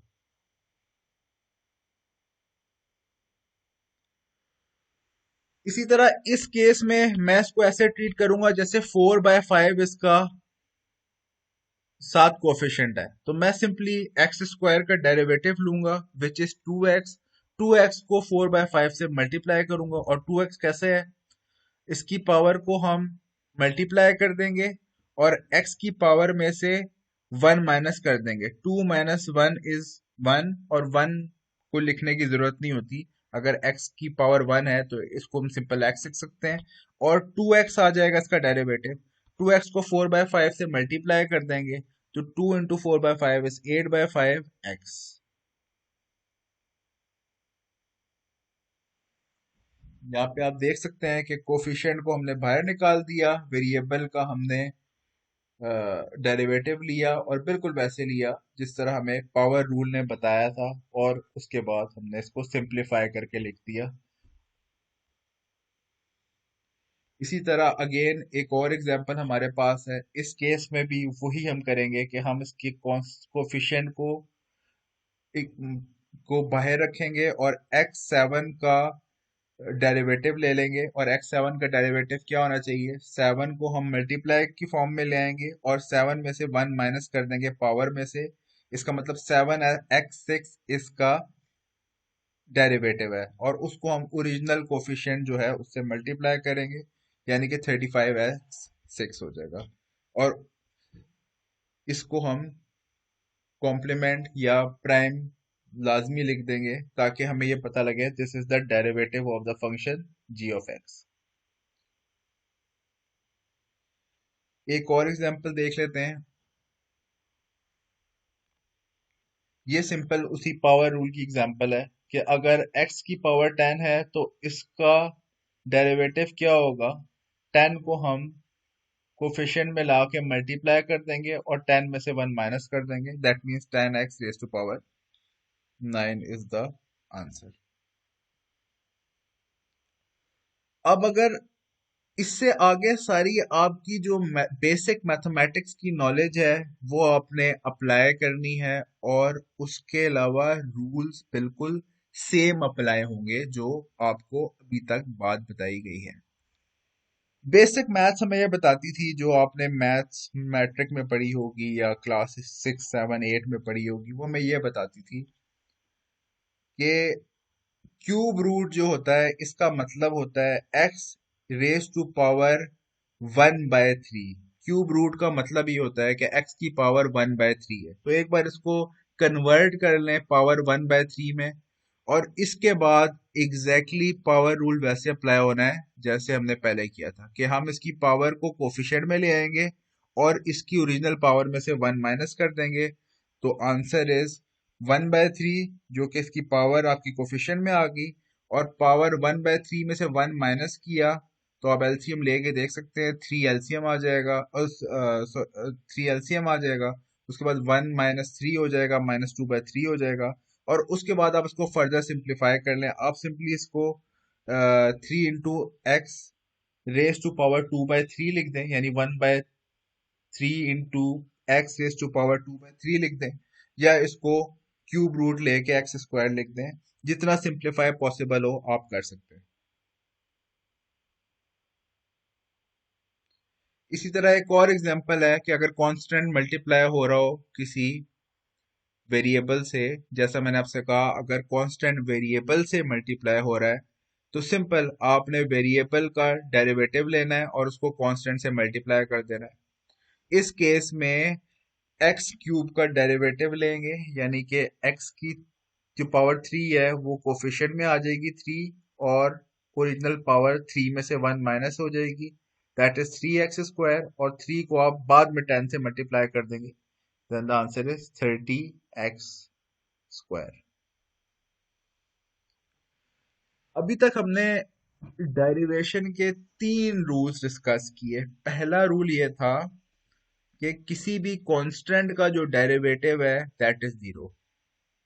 दूसरा रूल ये था, जिसे हम पावर रूल कह रहे थे, कि अगर किसी वेरिएबल का डेरिवेटिव लेंगे तो उसकी पावर को कोफिशिएंट में ले आएंगे और उसकी ओरिजिनल पावर में से 1 माइनस कर देंगे, that is the derivative of the variable. तीसरा रूल हमने ये कहा कि अगर कोई कोफिशिएंट भी वेरिएबल से मल्टीप्लाई हो रहा है तो उसका डेरिवेटिव बिल्कुल ऐसे होगा जैसे वेरिएबल का डेरिवेटिव लिया जाए और उसको बाद में कोफिशिएंट से मल्टीप्लाई किया जाए। अगर वेरिएबल के साथ कोई कोफिशिएंट मल्टीप्लाई हो रहा है तो उस कोफिशिएंट का को हम जीरो नहीं करेंगे, क्योंकि वो in multiplication with the variable है।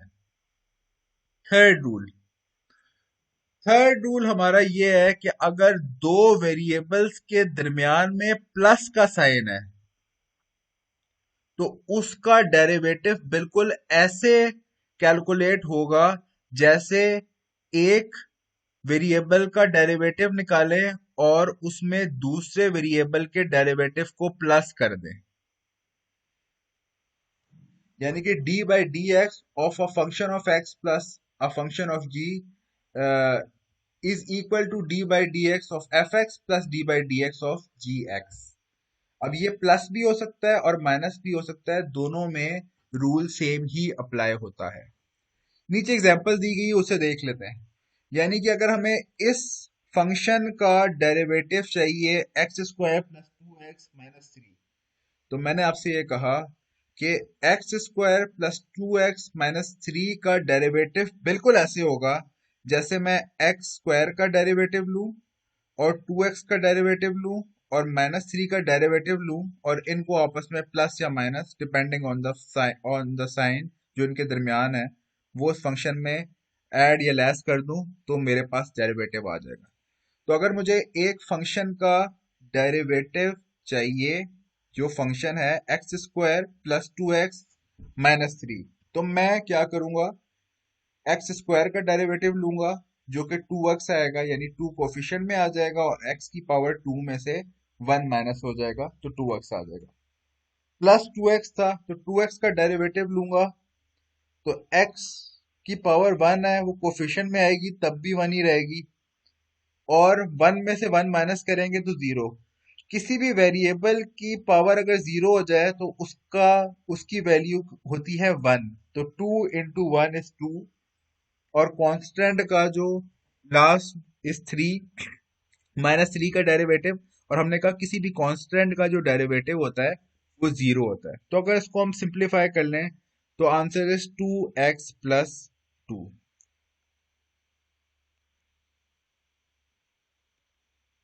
एक और एग्जांपल देख लेते हैं। ये एग्जांपल हमारे पिछले पावर रूल से रिलेट कर रही है एक्चुअली। सबसे पहले, अगर आपको मैंने पहले भी बताया कि अगर आपको स्क्वायर रूट की टर्म में दे दिया जाए क्वेश्चन, तो आपने सबसे पहले तो उसको सिंप्लीफाई करके लिख लेना है। एक्स के स्क्वायर रूट का मतलब ये होता है x raise to power 1/2 mathematically. जब आप एक बार इसको फॉर्म में कन्वर्ट कर लेंगे, उसके बाद आपने रेडिकल पे जो एक्चुअली रूल अप्लाई करना है वो एग्जैक्टली वही है जो हमने पढ़ा है, जिसको हम पावर रूल कहते हैं। कि हम 1/2 को कोफिशिएंट में ले जाएंगे और एक्स की पावर 1/2 में से 1 माइनस कर देंगे। तो इधर हम कोफिशिएंट में 1/2 लिया है जो एक्स की पावर थी, यहाँ पे आप देख सकते हैं। और उसके बाद एक्स की जो ओरिजिनल पावर है उसमें से 1 माइनस कर दिया। तो 1/2 में से 1 माइनस किया जाए तो -1/2 आ जाता है। अब इसको मैं डिनोमिनेटर में लेके जाऊंगा तो ये माइनस प्लस हो जाएगा। और मैं चाहूँ तो इसको फिर स्क्वायर रूट की फॉर्म में लिख दूं। जितना सिंप्लीफाई हो सकता है उतना सिंप्लीफाई करके लिख दिया जाएगा। इसी तरह अगर 1/x² का मैंने डेरिवेटिव फाइंड करना हो, तो 1/x² का मतलब ये होता है कि x की पावर -2 है। अगर डिनोमिनेटर में किसी चीज किसी वेरिएबल की कोई भी पावर है, तो अगर मैं उसको न्यूमिनेटर में लेके आऊंगा तो उसका मतलब है उसकी पावर माइनस में है, माइनस में जो भी वैल्यू है। तो इसको अगर मैं ट्रांसफॉर्म करके लिखूं तो 1/x² का एक्चुअली मतलब ये होता है x रेज टू पावर -2। एक बार मैंने इसको इस फ्रैक्शन को इस फॉर्म में कन्वर्ट कर दिया, उसके बाद इसको वैसे ही सॉल्व करना है जैसे पावर रूल कहता है। कि हमें -2 कोफिशिएंट में ले आएंगे और -2 में -1 माइनस कर देंगे। तो -2 और -1 is -3। So the answer is -2x raise to power -3। अब मैं इसे दोबारा सिंप्लीफाई कर दूंगा। इसको डिवीजन में ले जाएंगे तो माइनस प्लस हो जाएगा। So simplified answer is -2 divided by x raise to power minus x raise to power 3। ये एग्जांपल हम ऑलरेडी देख चुके हैं। हाँ जी। अगेन आपने अल्टीमेटली रूल्स यही अप्लाई करने हैं। What you have to do is you have to simplify it, ताकि आप इजीली सॉल्व कर सकें। अगर एक इक्वेशन है जिसको हमने डेरिवेटिव फाइंड करना है, और डेरिवेटिव और इक्वेशन क्या है, 4x² -2x+7 इसका डेरिवेटिव चाहिए, इस डिवाइड बाय एक्स। इसका मतलब ये होता है मैथमेटिकली, अगर एक वैल्यू तीनों वेरिएबल जो प्लस और माइनस साइन से आपस में डिफरेंशिएट हो रहे हैं उससे डिवाइड हो रही है, तो इसका मतलब बिल्कुल ऐसे होता है ये ईच टर्म से डिवाइड हो रही है। तो इसको अगर मैं सिंप्लीफाई करके लिख दूं तो इसी इक्वेशन को मैं ये भी लिख सकता हूँ 4x³ divided by x -2x divided by x +7 divided by x. तो इसको मैं थोड़ा सा सॉल्व करूंगा। सॉल्व करने के बाद x जो है कैंसिल हो जाएगा, यानी 3 जो है अब 2 में कन्वर्ट हो जाएगी इसकी पावर। इसी तरह 2x में से x और x कैंसिल हो जाएगा, -2 हो जाएगा। और 7 डिवाइडेड बाय x का मतलब ये होता है x raise to power -1, 7 into x raise to power -1। एक बार ये सिंप्लीफाई हो गया, उसके बाद इसको वैसे ही सॉल्व करना है जैसे अभी हमने पीछे सॉल्व किया है। कि सबसे पहले हमने इसके अलग अलग डेरिवेटिव फाइंड करने हैं और पावर रूल को यूज करना है। यानी जब मैं 4x² का डेरिवेटिव फाइंड करूंगा तो 2 को कोफिशिएंट में ले जाऊंगा, 4 मल्टीप्लाई बाय 2 हो गया। और x रेज टू पावर 2 -1 है, जिसका आंसर 1 होता है, इसलिए पावर हमने नहीं लिखी हुई क्योंकि 1 लिखने की जरूरत नहीं होती। किसी भी कांस्टेंट का जो डेरिवेटिव होता है वो जीरो होता है, तो सिंपल हम जीरो लिख देंगे। और इसी तरह -7 into x raise to power -1 का मतलब ये है 7 मल्टीप्लाई बाय इसकी पावर को कोफिशिएंट में ले आएंगे -1, और -1 में -1 फर्दर माइनस कर देंगे, तो ये 0 तो खत्म हो गया, तो हमारे पास आंसर आ गया 8x, और ये यहाँ पे माइनस था तो इसलिए -7x रेज टू पावर -2। इसको जब मैं डिनोमिनेटर में लिख दूंगा तो माइनस साइन खत्म हो जाएगा। और आप चाहें तो इसको फर्दर भी सॉल्व कर सकते हैं, इससे आगे भी सॉल्व कर सकते हैं। इसका कॉमन एक्स स्क्वायर एलसीएम ले लें तो आंसर आपके पास आ जाएगा 8x³ -7 divided by x square. तो आप इसको फर्दर सिंप्लीफाई करके किसी भी फॉर्म में लिख सकते हैं। एक और एग्जांपल देख लेते हैं कि अगर हमें डेरिवेटिव फाइंड करना हो x³ plus 2x² plus x का, तो मैंने आपसे कहा कि इसका डेरिवेटिव क्या होगा कि x³ का डेरिवेटिव लेंगे, 2x² का डेरिवेटिव लेंगे, x का डेरिवेटिव लेंगे और तीनों को प्लस में लिख दें, जो साइन है उसके हिसाब से लिख देंगे। तो that is the derivative of overall function. x³ का डेरिवेटिव हमें पता है कि 3 को कोफिशिएंट में ले आएंगे और 1 माइनस कर देंगे तो 3x² आएगा। इसी तरह 2 को हम कोफिशिएंट में ही रखेंगे और 2 एक और कोफिशिएंट में आ जाएगा, क्योंकि यहाँ पे 2 इंटू 2 हो जाएगा, और x की power 2 - 1 which makes is 4x, और x की पावर 1 है, कोफिशिएंट में आएगा तो 1 ही रहेगी, और 1 में से 1 माइनस होगा तो x की पावर 0 है। और किसी भी वेरिएबल की पावर अगर 0 हो जाए तो उसको हम 1 बोलते हैं, चाहे वो कोई भी वेरिएबल हो। तो अल्टीमेटली इसको सिंप्लीफाई करके answer is 3x² plus 4x plus 1। अभी तक जो हमने रूल्स सीखे डेरिवेटिव के, बेसिकली 3 रूल हमने देखे।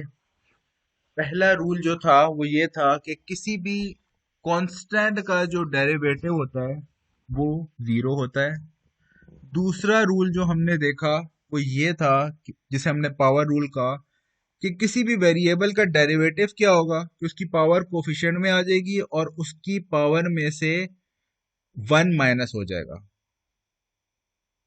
तीसरा रूल ये था कि अगर किसी कांस्टेंट के साथ वेरिएबल मल्टीप्लाई हो रहा है तो इसका डेरिवेटिव बिल्कुल ऐसे होगा कि वेरिएबल का डेरिवेटिव ले लें और उसको उसी कांस्टेंट से मल्टीप्लाई करते हैं। और उसके बाद हमने मजीद एक रूल देखा कि अगर कुछ फंक्शंस आपस में ऐड या सब्ट्रैक्ट हो रहे हैं और उसका डेरिवेटिव हमने फाइंड करना है, तो ये बिल्कुल ऐसे है कि उन फंक्शंस का अलग अलग से डेरिवेटिव लिया जाए और ऐड या सब्ट्रैक्ट कर दिया जाए डिपेंडिंग ऑन द साइन। जैसे कि ये भी एक एग्जांपल जो सामने है वो इसी रूल की थी।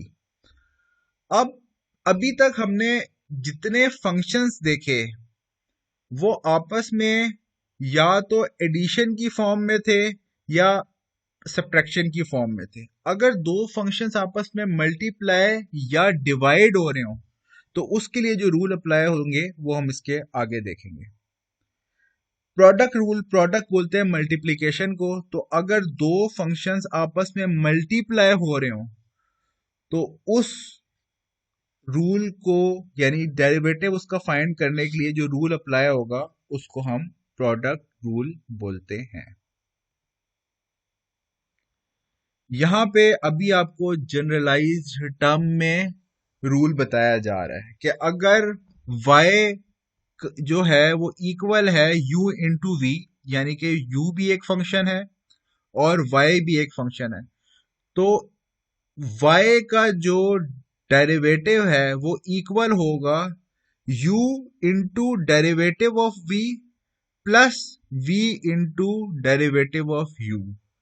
This is actually the power rule. तो ये रूल अब आप मेमोराइज कर लें कि अगर दो फंक्शंस आपस में मल्टीप्लाई हो रहे हैं और उसका डेरिवेटिव फाइंड करना हो तो ये डेरिवेटिव इक्वल होगा ओरिजिनल फंक्शन u, यानी कि पहला function original divided by derivative of second function, plus दूसरा function original divided by the derivative of the first function. This rule is called product rule. इसके आगे हम इसकी एग्जांपल देख लेते हैं, इसको पढ़ लें। एग्जैक्टली वही बात है जो मैंने आपसे की है। Keep the first differentiate the second, यानी सबसे पहले हमने पहला एज इट इज रख लेना है और सेकंड को डिफरेंशिएट कर लेना है, उसमें प्लस करना है सेकंड एज इट इज रख लेना है और दूसरे को डिफरेंशिएट कर लेना है जिस तरह, और वो डिफरेंशिएशन कैसे होगी जिस तरह हमने पीछे स्लाइड्स में सीखी है। तो this is how you will differentiate a function if it is in a product form. दो फंक्शन आपस में अगर मल्टीप्लाई हो रहे हैं तो इस तरह से वो डिफरेंशिएट होंगे। एग्जाम्पल देख लें, यहाँ पे x प्लस टू एक फंक्शन है और a x square plus b x एक फंक्शन है, ये दोनों मल्टीप्लाई हो रहे हैं। हमने अभी प्रोडक्ट रूल देखा कि मल्टीप्लाई जब दो फंक्शन हो रहे हो तो क्या करना है, ओरिजिनल वाला फंक्शन यानी पहले वाला फंक्शन एज इट इज रख लेंगे और दूसरे का डेरिवेटिव ले लेंगे। तो इस केस में x plus two as it is आ गया और सेकंड का डेरिवेटिव क्या होगा, a कांस्टेंट है तो कांस्टेंट एज इट इज रहेगा और x की पावर टू कोफिशिएंट में आ जाएगी और टू में से वन माइनस हो जाएगा तो x आ जाएगा 2ax। इसी तरह x का पावर वन है, ये कोफिशिएंट में आके वन ही रहेगी और वन में से वन माइनस हो जाएगा तो जीरो हो जाएगा। किसी भी वेरिएबल की पावर जीरो हो तो उसे वन कहते हैं, तो सिंपल b बच जाएगा। तो सबसे पहले हमने ओरिजिनल को, फर्स्ट को जैसे ओरिजिनल था वैसे रख लिया और सेकंड का डेरिवेटिव ले लिया। अब हम क्या करेंगे, सेकंड जैसे ओरिजिनल है यानी a x square plus b x को एज इट इज रख लेंगे और सेकंड फर्स्ट का डेरिवेटिव ले लेंगे। तो इसका डेरिवेटिव वन आएगा, इसलिए यहाँ पे कुछ नहीं लिखा हुआ क्योंकि टू इज अ कांस्टेंट, इसका डेरिवेटिव जीरो होगा और x की पावर वन है, वन पावर में ले आए, वन माइनस वन करें जीरो आ जाएगा तो x की पावर x, इसका जो डेरिवेटिव है वो वन आएगा। इसको बार बार आपको सॉल्व करने की भी जरूरत नहीं है, एक बार याद रखिएगा किसी भी वेरिएबल का जब आप डिफरेंशिएट करेंगे उसकी पावर वन होगी तो उसका आंसर वन आएगा। तो इसका आंसर वन है, इसलिए this is the derivative of the product of two functions. करना क्या था कि प्रोडक्ट रूल हमें कहता है अगर दो फंक्शंस मल्टीप्लिकेशन फॉर्म में होंगे तो हमारा डेरिवेटिव क्या है, पहला function original multiply by the derivative of second function और उसके बाद प्लस उसमें करेंगे second function original multiply by the derivative of first function. इसी तरह इस प्रोडक्ट रूल की सेकंड एप्लीकेशन, सेकंड एग्जांपल देख लेते हैं। दो फंक्शंस हैं हमें नजर आ रहे हैं और ब्रैकेट्स का मतलब ये मल्टीप्लाई हो रहे हैं। First function is 4x cube minus 3x plus 2 and second function is 2x square plus 4x। Multiply हो रहे हैं, डेरिवेटिव चाहिए हमें इसका और हमें मल्टीप्लाई हो रहे हैं तो प्रोडक्ट रूल अप्लाई करेंगे। प्रोडक्ट रूल क्या था, पहला फंक्शन ओरिजिनल यानी पहला फंक्शन एज इट इज मैंने लिख लिया 4x cube minus 3x plus 2 और multiply by the derivative of first function, sorry second function. तो सेकंड फंक्शन क्या है, 2 कांस्टेंट है और x स्क्वायर का डेरिवेटिव होता है 2x, तो आंसर इज 4x। इसी तरह 4x का डेरिवेटिव होता है 4। तो पहले मैंने कैलकुलेट कर लिया first function original multiply by the derivative of second, उसमें प्लस करेंगे second function original 2x square plus 4x as it is आ गया और फर्स्ट फंक्शन का डेरिवेटिव। तो x क्यूब का डेरिवेटिव 3x होता है, 3x multiply by 4 is 12x, sorry 3x square होता है, 3x square multiply by 4 is 12x square. इसी तरह माइनस 3x का डेरिवेटिव माइनस 3 हो गया और कांस्टेंट का डेरिवेटिव 0 होता है, इसलिए आंसर वाज 0। तो डेरिवेटिव, अब आप चाहें तो इसको फर्दर सॉल्व कर लें, इस स्लाइड में इतना ही लिखा है लेकिन अब आप चाहें तो फर्दर इसको सॉल्व कर सकते हैं और सॉल्व बिल्कुल वैसे करेंगे जैसे मल्टीप्लाई होता है। आप 4x क्यूब को 4x स्क्वायर से 4x से मल्टीप्लाई कर लें, फिर 4x क्यूब को 4 से मल्टीप्लाई कर लें, फिर माइनस 3x को 4x से मल्टीप्लाई करें, फिर माइनस 3x को 4 से मल्टीप्लाई करें, फिर 2 को 4x से मल्टीप्लाई करें, मतलब इसको ब्रैकेट्स को ओपन कर लें मल्टीप्लाई करने के बाद, और उसके बाद जहां पे भी सेम वेरिएबल्स आते हैं उनके कोफिशिएंट्स को ऐड और सब्ट्रैक्ट करके इसको फर्दर सॉल्व कर सकते हैं। लेकिन वो बेसिक अलजेब्रा मैथमेटिक्स है, जो डिफरेंशिएशन का एलिमेंट था वो उसका यहीं तक है। और प्रोडक्ट रूल ने हमें यह बताया कि अगर दो फंक्शंस का आपस में मल्टीप्लिकेशन का रिलेशनशिप हो और उसका डेरिवेटिव फाइंड करना हो तो उसका रूल ये है कि पहला function original multiply by the derivative of second function plus second function original multiply by the derivative of first function.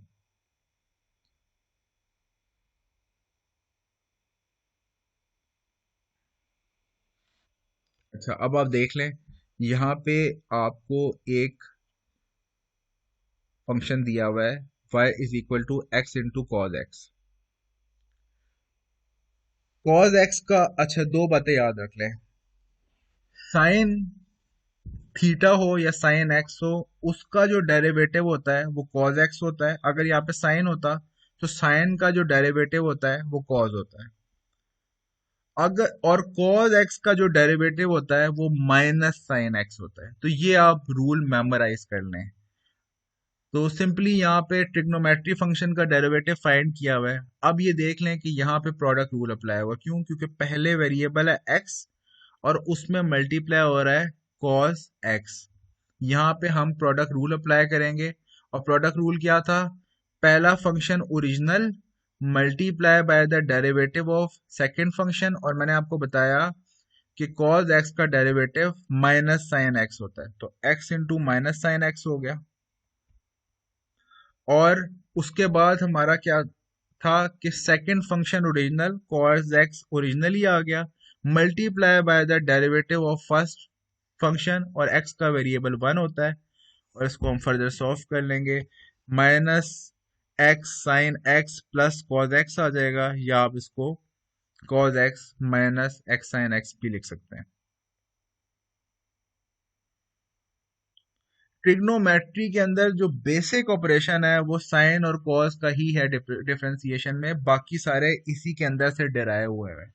तो बेसिकली आप ये दो याद रख लें कि जब भी कॉस का डिफरेंशिएशन करेंगे, कॉस एक्स का जो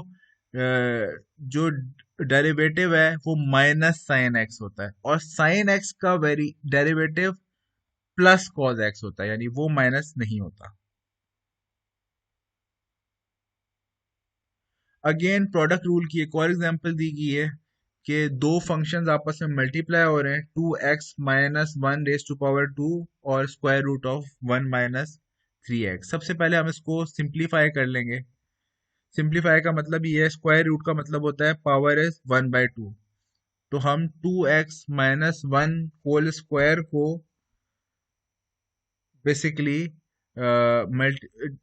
और दूसरा फंक्शन है हमारा 1 minus 3x raise to power 1/2। तो हम सबसे पहले पहले का डेरिवेटिव ले लेंगे, सॉरी, पहला फंक्शन ओरिजिनल रखेंगे और डेरिवेटिव ले लेंगे सेकंड का, और डेरिवेटिव होता है सेकंड का 1/2 1 minus 3x raise to power 1/2 और minus one which is minus 1/2। जब हम फंक्शन का डेरिवेटिव लेते हैं ना, तो एक और बात याद रखिएगा कि उसके साथ मल्टीप्लाई होता है पावर के साथ, पावर में से 1 माइनस हो जाता है, multiply by the original function, यानी इसके अंदर जो चीज है उसका एक डेरिवेटिव मल्टीप्लाई होता है।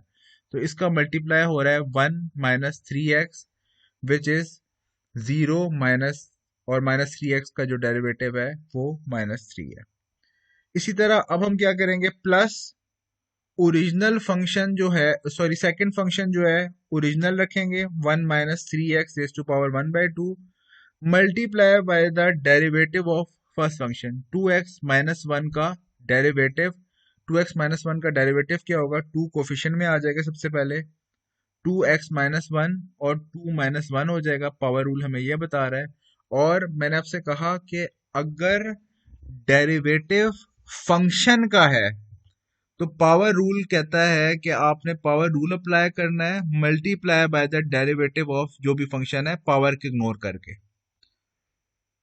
जब हमने वेरिएबल की बात की थी तो हमने ये इसलिए नहीं किया था क्योंकि x का डेरिवेटिव इन एनी केस 1 ही होता है, इसीलिए हमने ये बात नहीं की थी। लेकिन अगर हम डेरिवेटिव फाइंड कर रहे हैं ऑफ अ फंक्शन, तो फिर उसका एक डेरिवेटिव भी लेना पड़ेगा। इसको आप फर्दर जितना सॉल्व कर लें, आप उसको सिंप्लीफाई कर सकते हैं। ये स्लाइड्स ऑफ कोर्स मैं शेयर कर दूंगा, तो आप देख लें कि फर्दर इसको सॉल्व कैसे किया जा सकता है। लेकिन बेसिक डिफरेंशिएशन यहीं तक है। इस पॉइंट तक। इसके आगे इसको सिंप्लीफाई किया जा रहा है बेसिक मैथमेटिक्स को यूज करते हुए, और ये बिल्कुल वैसे है जैसे आपने क्लास 5, 6, 7, 8 में कभी पढ़ा होगा, जिस तरह बेसिक मैथमेटिक्स को सिंप्लीफाई किया जाता है। इसके बाद एक रूल हम और पढ़ेंगे and that is quotient rule. Quotient rule का मतलब होता है जब डिवाइड हो रहे हो, अभी तक हमने देखें जितने रूल पढ़े हैं उसमें प्लस हो रहे हो फंक्शंस उसका भी रूल पढ़ लिया, माइनस हो रहे हो फंक्शंस उसका भी रूल पढ़ लिया, मल्टीप्लाई हो रहे हो फंक्शंस उसका भी रूल पढ़ लिया। अब फंक्शंस अगर डिवाइड हो रहे हो तो उसके लिए डेरिवेटिव कैसे होगा। अगर दो फंक्शंस आपस में डिवाइड हो रहे हैं तो जो फंक्शन डिवाइड हो रहा है वो original multiply by the derivative of a function जो न्यूमरेटर में है, माइनस न्यूमरेटर वाला function original multiply by the derivative of the function in denominator divided by जो भी फंक्शन डिनोमिनेटर में था उसका स्क्वायर। ये फॉर्मूला है। अब ये रूल आपने मेमोराइज करना है कि क्वेश्चन रूल क्या है कि अगर दो फंक्शंस आपस में डिवाइड हो रहे हैं तो उस पे क्वोशिएंट रूल अप्लाई होगा, और क्वोशिएंट रूल हमें ये कहता है कि जो डिनोमिनेटर में फंक्शन है multiply by the derivative of function in numerator minus original function in numerator multiply by the derivative of the function in denominator divided by original function of denominator and square of it.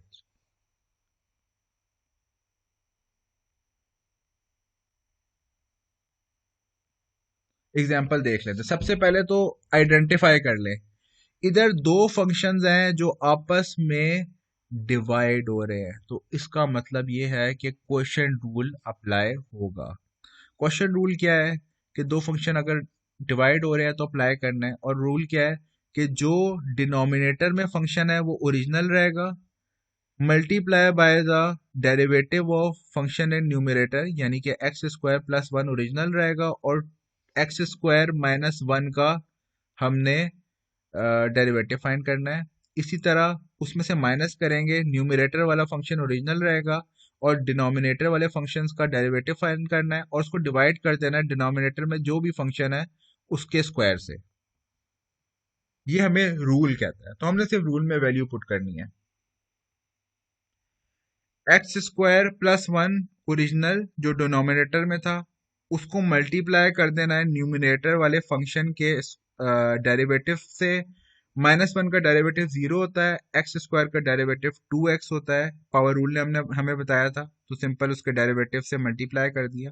Minus करेंगे numerator वाला function original multiply by the derivative of the function in denominator, x square का derivative 2x होता है और plus one का derivative 0 होता है, उससे मल्टीप्लाई करेंगे तो ये आ जाएगा। और क्या था कि जो भी न्यूमरेटर में फंक्शन है उसका स्क्वायर लेके डिवाइड कर देंगे। सो this is the derivative of the function. इसके बाद जैसा मैंने आपसे कहा फर्दर आप मैथमेटिकली इसको जितना मर्जी सॉल्व कर लें, आप इसको सॉल्व करके जिस फॉर्म में चाहें लिख सकते हैं।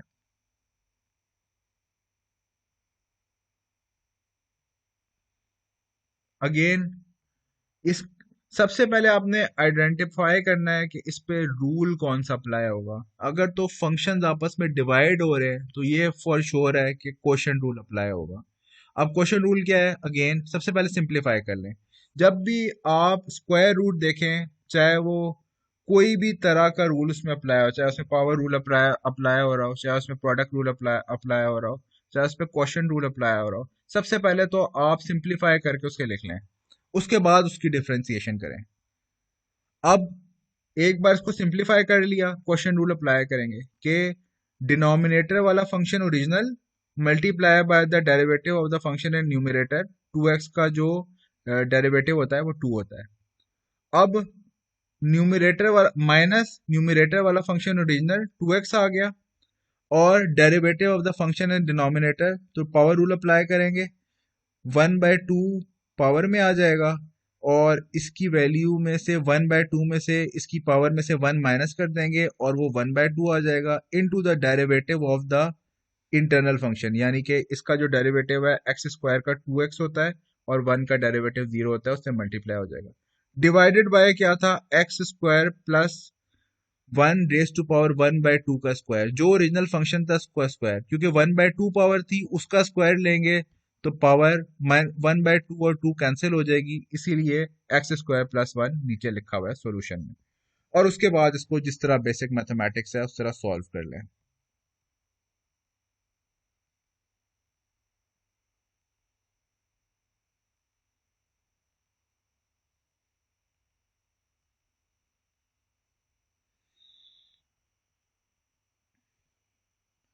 यहाँ पे कुछ ट्रिग्नोमेट्री के बारे में आपको लिखा हुआ है, ज्यादा डिटेल में नहीं जाते हैं, सिर्फ आपको समझाने के लिए लिखा हुआ है।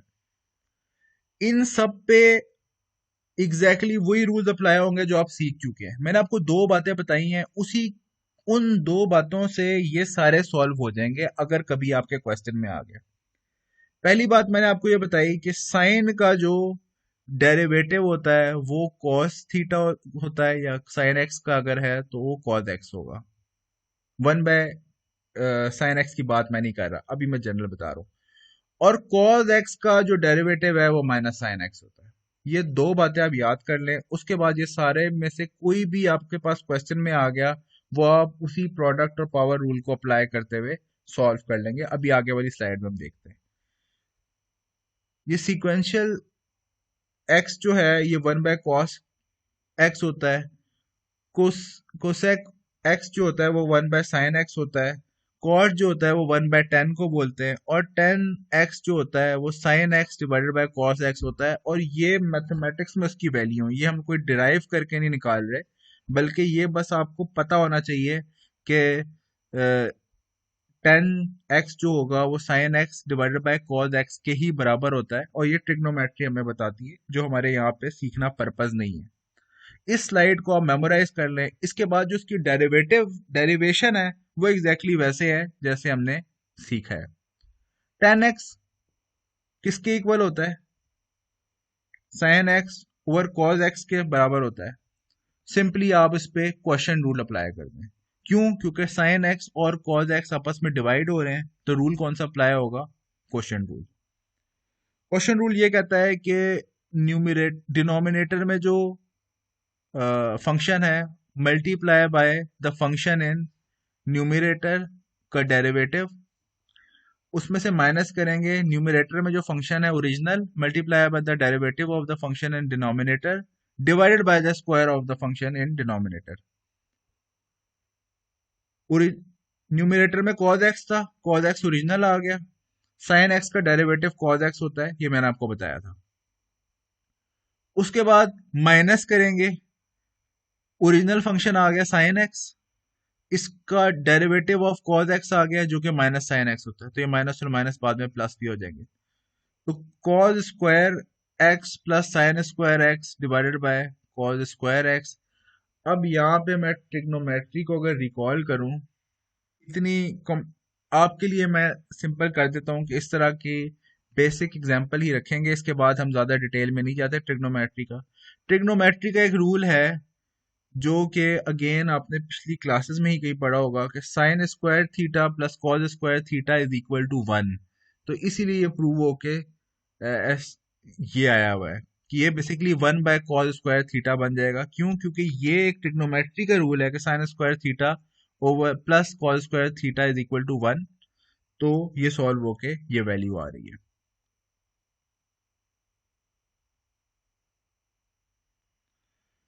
इसके बाद ये वाली जो स्लाइड है ये आपकी, यहाँ तक डेरिवेटिव की डिस्कशन इतनी ही थी। ये वाली जो स्लाइड है ये आपकी असाइनमेंट का पार्ट होगी और ये मैं शेयर कर दूंगा।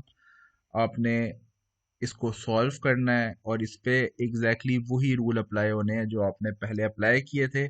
सिर्फ एक नई बात जो आप याद रखिएगा कि इस बार जो इस फंक्शन को आपने डेरिवेट करना है, यानी इंटीग्रेशन सॉरी डेरिवेशन, जो फर्स्ट डिफरेंशियल फाइंड करना है इसका, वो with respect to the variable करना है जो उस क्वेश्चन में है। यानी ये वाला विद रिस्पेक्ट टू एक्स ही हो जाएगा, ये वाला विद रिस्पेक्ट टू टी होगा, ये वाला विद रिस्पेक्ट टू टी होगा, इसी तरह ये वाला विद रिस्पेक्ट टू यू होगा, and you have to find the values इसकी दी गई है आंसर, लेकिन सॉल्व आपने प्रॉपर करना है। और एग्जैक्टली चलिए इसको देख भी लेते हैं। इसका इस पे पावर रूल अप्लाई होगा। पावर रूल क्या कहता है कि पावर को कोफिशिएंट में ले आएं और ओरिजिनल पावर में से 1 माइनस कर दें, तो 6x5 इसका आंसर है। इस पे भी सेम अप्लाई करेंगे, -2 पावर में आ जाएगी तो -2 -1 -2, ये इसका आंसर है। इसको फर्दर सिंप्लीफाई कर लें तो -2/t³ हो जाएगा। इसी तरह ये वाला आपका फंक्शन है, इसमें क्या है 3/2 पावर में आ जाएगी और 3/2 में से 1 माइनस कर देंगे तो पावर इज 1/2, तो ये इसका सोल्यूशन है। इसी तरह 1/x को पहले आप सिंप्लीफाई करके x⁻⁻1 लिखेंगे और -1 फिर डेरिवेटिव जब लेंगे उसका तो -1 कोफिशिएंट में आ जाएगा और -1 -1 इज -2 और इसका ये सोल्यूशन है। इसी तरह u की वैल्यू को पहले आप सिंप्लीफाई करके लिखेंगे, cube root of u² is equal to u⁻²/3 और उसको उसी तरह पावर रूल से आप सिंप्लीफाई करेंगे, पावर कोफिशिएंट में आ जाएगी और उसकी पावर में से 1 माइनस हो जाएगा और आंसर इज 2/3 u⁻⁻1/3। और इसी तरह 1/x का स्क्वायर रूट को पहले आप सिंप्लीफाई करेंगे, इसकी पावर आप कोफिशिएंट में लेके आएंगे, -1/2 पावर हो जाएगी और इसको फर्दर -1 करेंगे तो -3/2। सो इसका जो डेरिवेटिव होगा वो -1/2 इंटू x⁻³ हो जाएगा और फर्दर उसको आप सिंप्लीफाई कर सकते हैं। ये जो है ये हमने पिछली स्लाइड्स में देखा कि किसी भी फंक्शन अगर आपस में प्लस या माइनस हो रहे हैं उसका डेरिवेटिव, ये बेसिकली रिकॉल कर रही है स्लाइड, उसका डेरिवेटिव एग्जैक्टली ये होता है कि इंडिविजुअल फंक्शन का derivative plus minus other function का इंडिविजुअल डेरिवेटिव और उसको प्लस या माइनस कर रहे होंगे।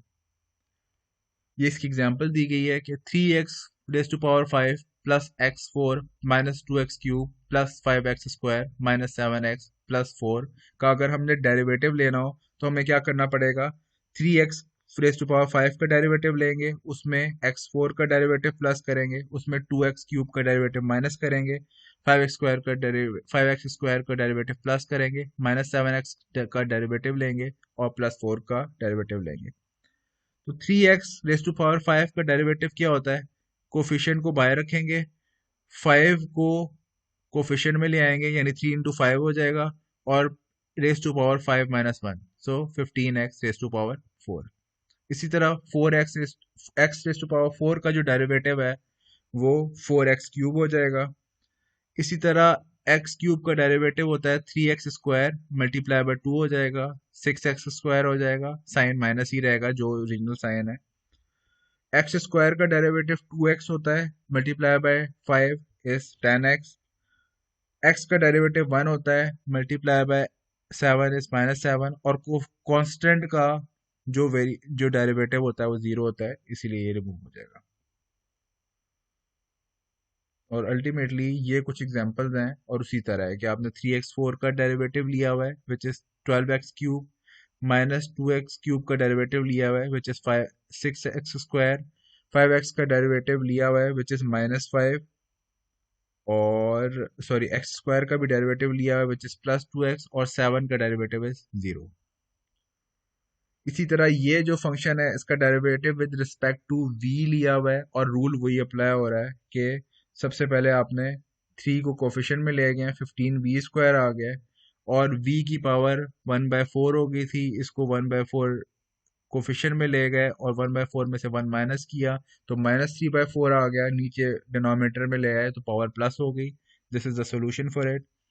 3 -7x² का डेरिवेटिव लेंगे तो 3 का डेरिवेटिव जो है 0 होता है और -7x का डेरिवेटिव होगा -2 कोफिशिएंट में आ जाएगा यानी -7 इंटू -2 इज +14 और x की पावर -2 - 1 विच इज -3, तो उसको जब डिनोमिनेटर में लेके जाएंगे तो प्लस हो जाएगी।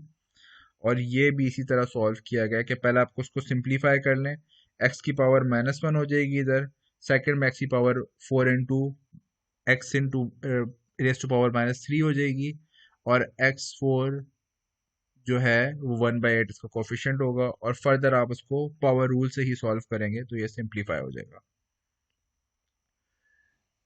यहाँ पे आपको सिर्फ रिकॉल कराया गया है, समरी है इस चैप्टर की, और वो ये है कि कांस्टेंट का जब भी डेरिवेटिव लेंगे वो जीरो होगा। किसी भी वेरिएबल का डेरिवेटिव लेंगे तो पावर रूल अप्लाई हो जाएगा, यानी पावर कोफिशिएंट पे आ जाएगी और पावर में से वन माइनस हो जाएगा। अगर कांस्टेंट को वेरिएबल से मल्टीप्लाई हो रहा है तो कांस्टेंट बाहर रहेगा और वेरिएबल का पावर रूल से डेरिवेटिव लेंगे और उसको कांस्टेंट से मल्टीप्लाई कर देंगे। और अगर दो फंक्शन प्लस या माइनस हो रहे हैं तो इसका डेरिवेटिव बिल्कुल ऐसे है, दोनों फंक्शंस का अलग अलग डेरिवेटिव लिया जाए और आपस में प्लस या माइनस कर दिया जाए डिपेंडिंग ऑन द साइन, के प्लस हो रहे हैं तो प्लस होगा और माइनस हो रहे हैं तो माइनस होगा। आखिरी बात जो इधर रिमाइंड कराई गई है आपको कि जब भी आप डेरिवेटिव फाइंड करें, यानी कि ये टिप भी है और रिमाइंडर भी है, तो ये है कि आपने सबसे पहले फंक्शन को सिंप्लीफाई कर लेना है। अगर आपको 5/2 x³ का डेरिवेटिव लेना हो तो सबसे पहले आप इसको सिंप्लीफाई करके x की पावर -3 लिखेंगे और पावर रूल अप्लाई कर देंगे कि -3 कोफिशिएंट में आ गया और -3 -1 इज -4 और सिंप्लीफाई कर लेंगे। इसी तरह इस केस में भी x की पावर अगर डिनोमिनेटर में ही माइनस है तो ऊपर आके पॉजिटिव हो जाएगी, तो इसीलिए यहाँ पे 7/3 इंटू एक्स इज पावर 2 हो गई। अब इसका कोफिशिएंट जो है आपका पावर जो है कोफिशिएंट में आ जाएगी और पावर से 1 माइनस हो जाएगा, तो विच मेक्स इज 2 - 1, तो 2x आ गया और इसको सिंप्लीफाई कर लें, 14x divided by 3 is your answer. इस वेरिएबल को आप फिर सिंप्लीफाई कर लें, square root of x actually होता है एक्स रेज टू पावर 1/2 और 1/2 कोफिशिएंट में आ जाएगा और पावर में से 1 माइनस हो जाएगा, 1/2 में से 1 माइनस करें इज -1/2 और फिर आप चाहें तो उसको सिंप्लीफाई कर लें, यानी कि माइनस का मतलब ये डिनोमिनेटर में दोबारा चला जाएगा और इसको 2 into x raise to power 1/2 भी लिख सकते हैं और 2 into square root of x भी दोबारा आप लिख सकते हैं। It's your choice. अगेन इसको आप सिंप्लीफाई करेंगे, पहले इसकी पावर आप लिखेंगे 1/2 into x to power -2/3, further simplify कर लें और उसके बाद आप इसको पावर रूल से डिफरेंशिएट कर लें and you'll get the answer. तो बताया बेसिकली, रिमाइंड में आपको ये कराया गया है, कुछ रूल्स आपको रिवाइज कराया गया है अल्टीमेटली, और आपको ये बताया गया कि आपने जब भी किसी भी वेरिएबल या फंक्शन का डेरिवेटिव लेना है तो सबसे पहले आपने वेरिएबल्स को पावर की बेसिस पे सिंप्लीफाई कर लेना है ताकि आप उसका डेरिवेटिव फाइंड कर सकें। तो आज का जो लेक्चर था उसके अंदर हमने लिमिट्स को देखा, उसके बाद हमने स्लोप के बारे में थोड़ी सी बात की और उसके बाद हमने डेरिवेटिव्स के बारे में थोड़ी सी मजीद डिटेल में बात की।